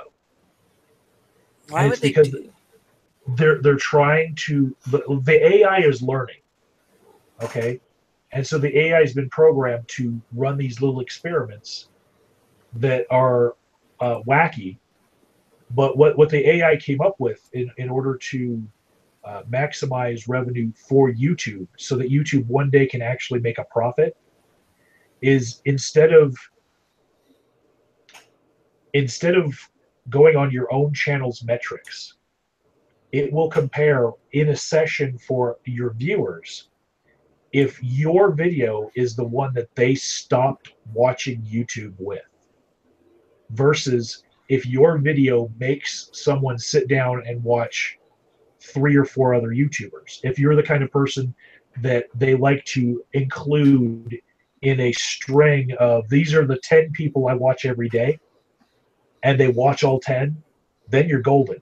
But if you're the YouTuber that tells people, hey, go to this other link or go to my Patreon, you can actually be the YouTuber that kills the string of views that somebody does. Wow. So if people are leaving YouTube based on your video, they're not going to promote you as much. Nice. Well, since I don't promote my Patreon, that's good. And the only thing I do is I promote other people lately. The last couple of videos I've done, I've been taking icons from all the people that have been helping me behind the scenes. Mhm. And I'm still trying to fucking get my camera to work by unplugging it, plugging it back in. Sometimes that works. So, yeah, I've been promoting them. People like Finns Chan, who is made up a lore based on the Twillick character. And Zephanorian, my manager, that's the guy that was shitposting you earlier. Zephanorian and I have been working really close together. He's the one that's been teaching me how to upgrade myself, get my shit looking really good. And with my comedic timing, it's been working out really well. I've been helping him write scripts and promoting him. It's been working really well together. And so that's what I've been doing. Fuck dealing with the bigger people at this point. I'm barely even noticed by them. Because ever since fucking VidCon, I have a theory that they got gun shy over people like me because of the whole situation of dealing with the younger, the smaller YouTuber that went a little nuts. And yes, she did go a little nuts. I was there. She got really uncomfortable even for me. And I told I'm not going to go and shit talk her all over the place. I don't feel like that's necessary. But I think that situation made people gun shy. And so then it tightened them up. They became the brosy YouTube, and so they all got completely ass sniffing up each other's butts. And I understand why that can happen. And I kind of got forgotten. And I'm kind of used to it by now because I do not sit there and lick everybody's rectum on a daily basis. And if you do something stupid, I will call you out on it if I can catch you or if I think that it's important enough, like when Vadim was being a dipshit. Mm-hmm. When Robin was being an asshole. I still haven't finished that debate. I need to. I actually wanted to do something really dickish to you right now, Liz. I just wanted to show you my Scissori. And this is the ink that I use when I'm making my own ink. No, not fair. Art orgasm. Ah. I just want you to know, I actually prefer using store-bought. Why? Because when you get the store-bought ones, they use a little bit of like camphor and a little bit of like perfume in it. Because it's basically, this is pine ash. Yes. Right? So when you make your own, it smells like pine ash. And when you use the store-bought ones, they're already calibrated to a certain blackness, so you don't have to worry about. You don't like the smell of pine ash? Oh, come on! The smell of butt and fart doesn't ignite your artistic. No, it doesn't. It doesn't. It doesn't make you go. I want to be next to a shitting bear in the woods. I'd also pine say ash has got some panache. It's pine ass is more like. God damn it! Hold on, I'm gonna F5 and see if I can't get the goddamn cam to pick up. Be right back. On that, Some people would show me their Blue Yeti, fucking Jordy, and be like, "Oh, your microphone is a cheapo. I got a Blue Yeti." I just did that to her with like a $20 fucking Suzuri. Yeah. What the fuck? How do you spell that? Suzuri? Yes. I'm not into the art world. You have to enlighten me about this. Okay. In order to make ink like someone from Japan, you buy a stick of ink. Right? It's basically like charcoal. This is what it looks like, right? Mhm. And then you put it in your Suzuri and you put some water in here and then you rub it like this. That sounds like some elitist garbage right there. Well, basically, if you have one of these, you never run out of ink. It sounds super dope, but still. this is super hipsterish. Yeah, straight up. Actually, it's like the cheapest way to go. Like the hipster way is like I buy bottles of it. Yay! I've got a camera. There you go. Hey, Yay! look what's behind her. This is Yeah, crazy. but keep it over my air purifier because I still need to quit smoking. That's dope. Look at that. Yeah, he painted That's this. He a painted decent Icon. original. There you go. Look at that. You missed a spot. You missed a spot, and I thought about clearing that up, but I decided no, I like it. I like it just the way it is. Okay, straight up, I was looking at your logo for like the longest time, and I was trying to figure out what it was, and then I finally came to my eyes started working, and I was like, oh, I see what that is. It's a Took me feathered forever. headdress on top of a red twi'lek. Yeah. Okay, we've kind of had to clarify what Icon is. She's a holographic projection of an evil red Sith, known as Darth Reptilius, but I control her, so her name is Icon. The holographic projection, its name is Icon, and it's come kind of sentient. It kind of does its own fucking thing. It has gone psycho. Oh. It has gone bananas. This is what happens if you put something into an algorithm. Everyone else just has like a silly avatar. Yeah.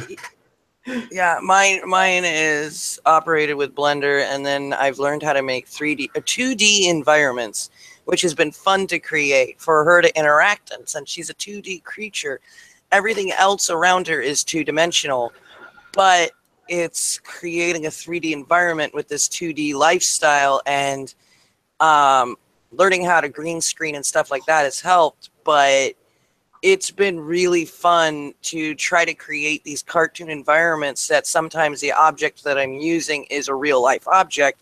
Sometimes it's a cartoon. So it's like sometimes I have to hand draw something for it to be in the video. And I like to hide different aspects of whomever I've been working with the most or whatever in my videos. So I always have my meat flap sandwich, except for my last video. But due to the amount of work that Zephanorian has put into my page and my shit, you will find aspects of his shit in some of my videos that do not have anything to do with him. Icon has moved onto the spaceship on the Zephanorian fleet. He likes to go after psychotic MGTOWs, only the ones that really hate women. The ones that are really One of my fucking best nasty. friends is one of those psychotic big cows that really hates women.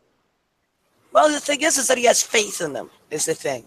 He wouldn't go after them if he didn't have faith in them because he understands why they're broken. Well, the particular one that I am talking about, he has left YouTube because his own sister found his website, or found his YouTube channel, and threatened to tell his boss. Was this, did he recently leave? No. Okay. He hasn't been back in about a year. So. Ooh. Yeah. Well, I don't want to dox put your it friend. on Yeah, I don't want to like throw anybody under the bus. I'm sorry that he had to leave. Recently, a couple of people I know had their families find their YouTube channel, and they were like, "Oh fuck." My parents know about my YouTube channel. They turn it on occasionally. Go, "Oh, that's nice." Is that a meat flap sandwich? Okay, we're done. And why does that sandwich look like a I'm done. You know, I'm so proud of you. You know, how can you make money off of this? That's the only thing they really care about. Sorry, I come from an entrepreneuring family where if I draw something pretty, it's like, oh, good, put it on eBay and sell it. Fuck. There's no authorship. No, it's everything you do must be a marketable thing. You can't just do something out for the labor of love, you know? Yeah, man. I love that. Man, I dance, and if I ever had to like make people pay, I'd be like, why would I want to do that? Ugh.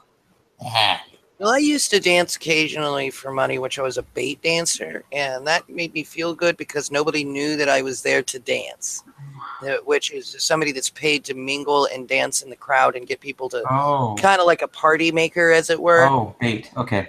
Yeah, Right. bait dancing, to bait people to come and dance with you onto the dance floor, to get people moving, to get people like happy.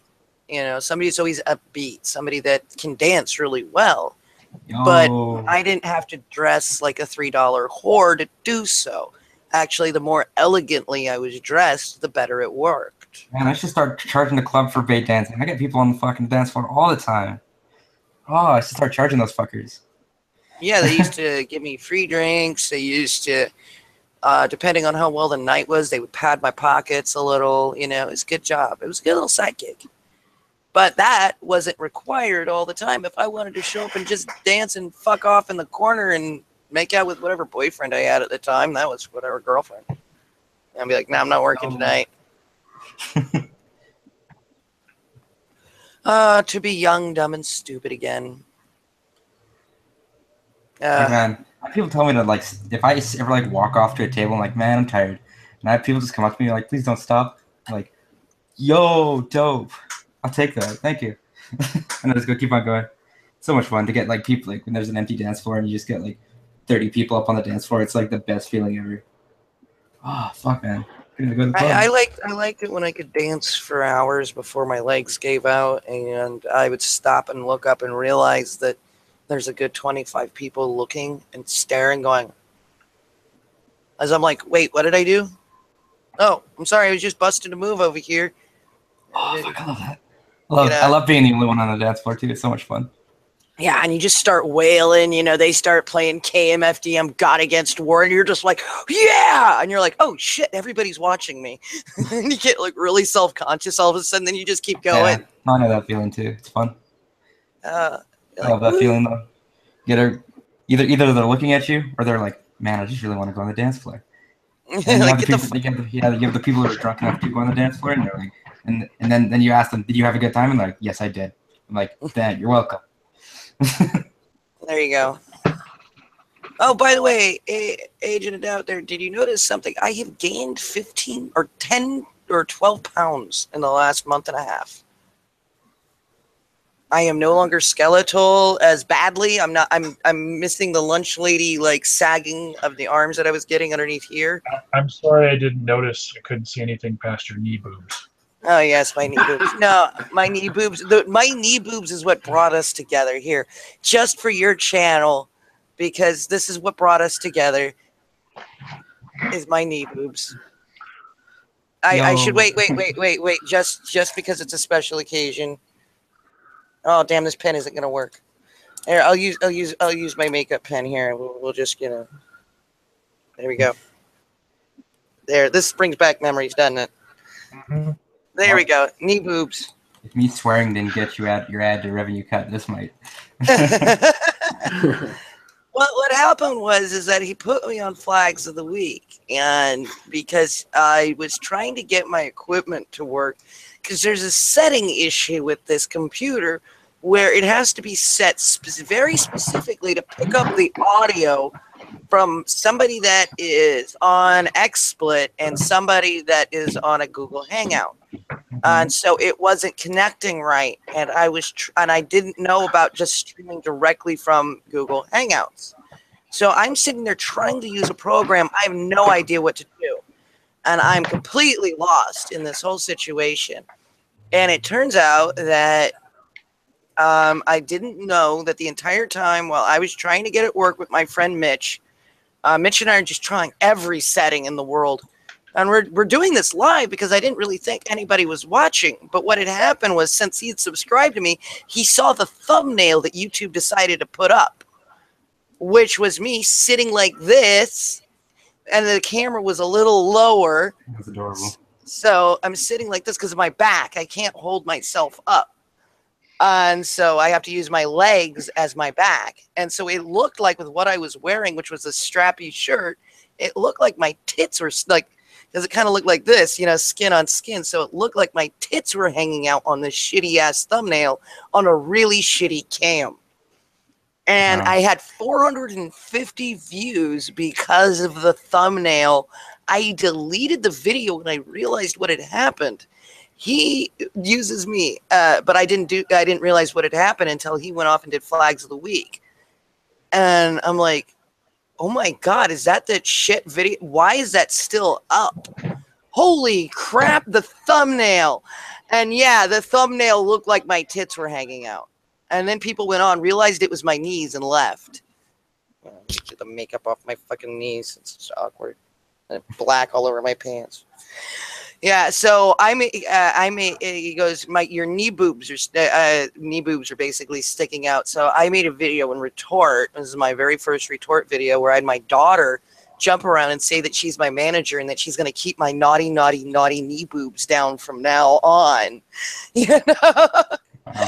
And That's actually a really interesting story. That's actually really, really dope. Yeah. Guys, I gotta stop the broadcast because they're stirring downstairs, and I gotta tend to it. Who's Well, starting? that's all right. The Real husband will be home soon, and he got his aid finally, so I might actually be able to take care of a couple of things in the house. It's been a hard week. Hard week. Thanks everybody for listening to the story of knee boobs. Knee Knee boobs. boobs. Hashtag knee boobs. Fuck you, Yes. Mike. Thank you, Canuck. Love you too. Bye.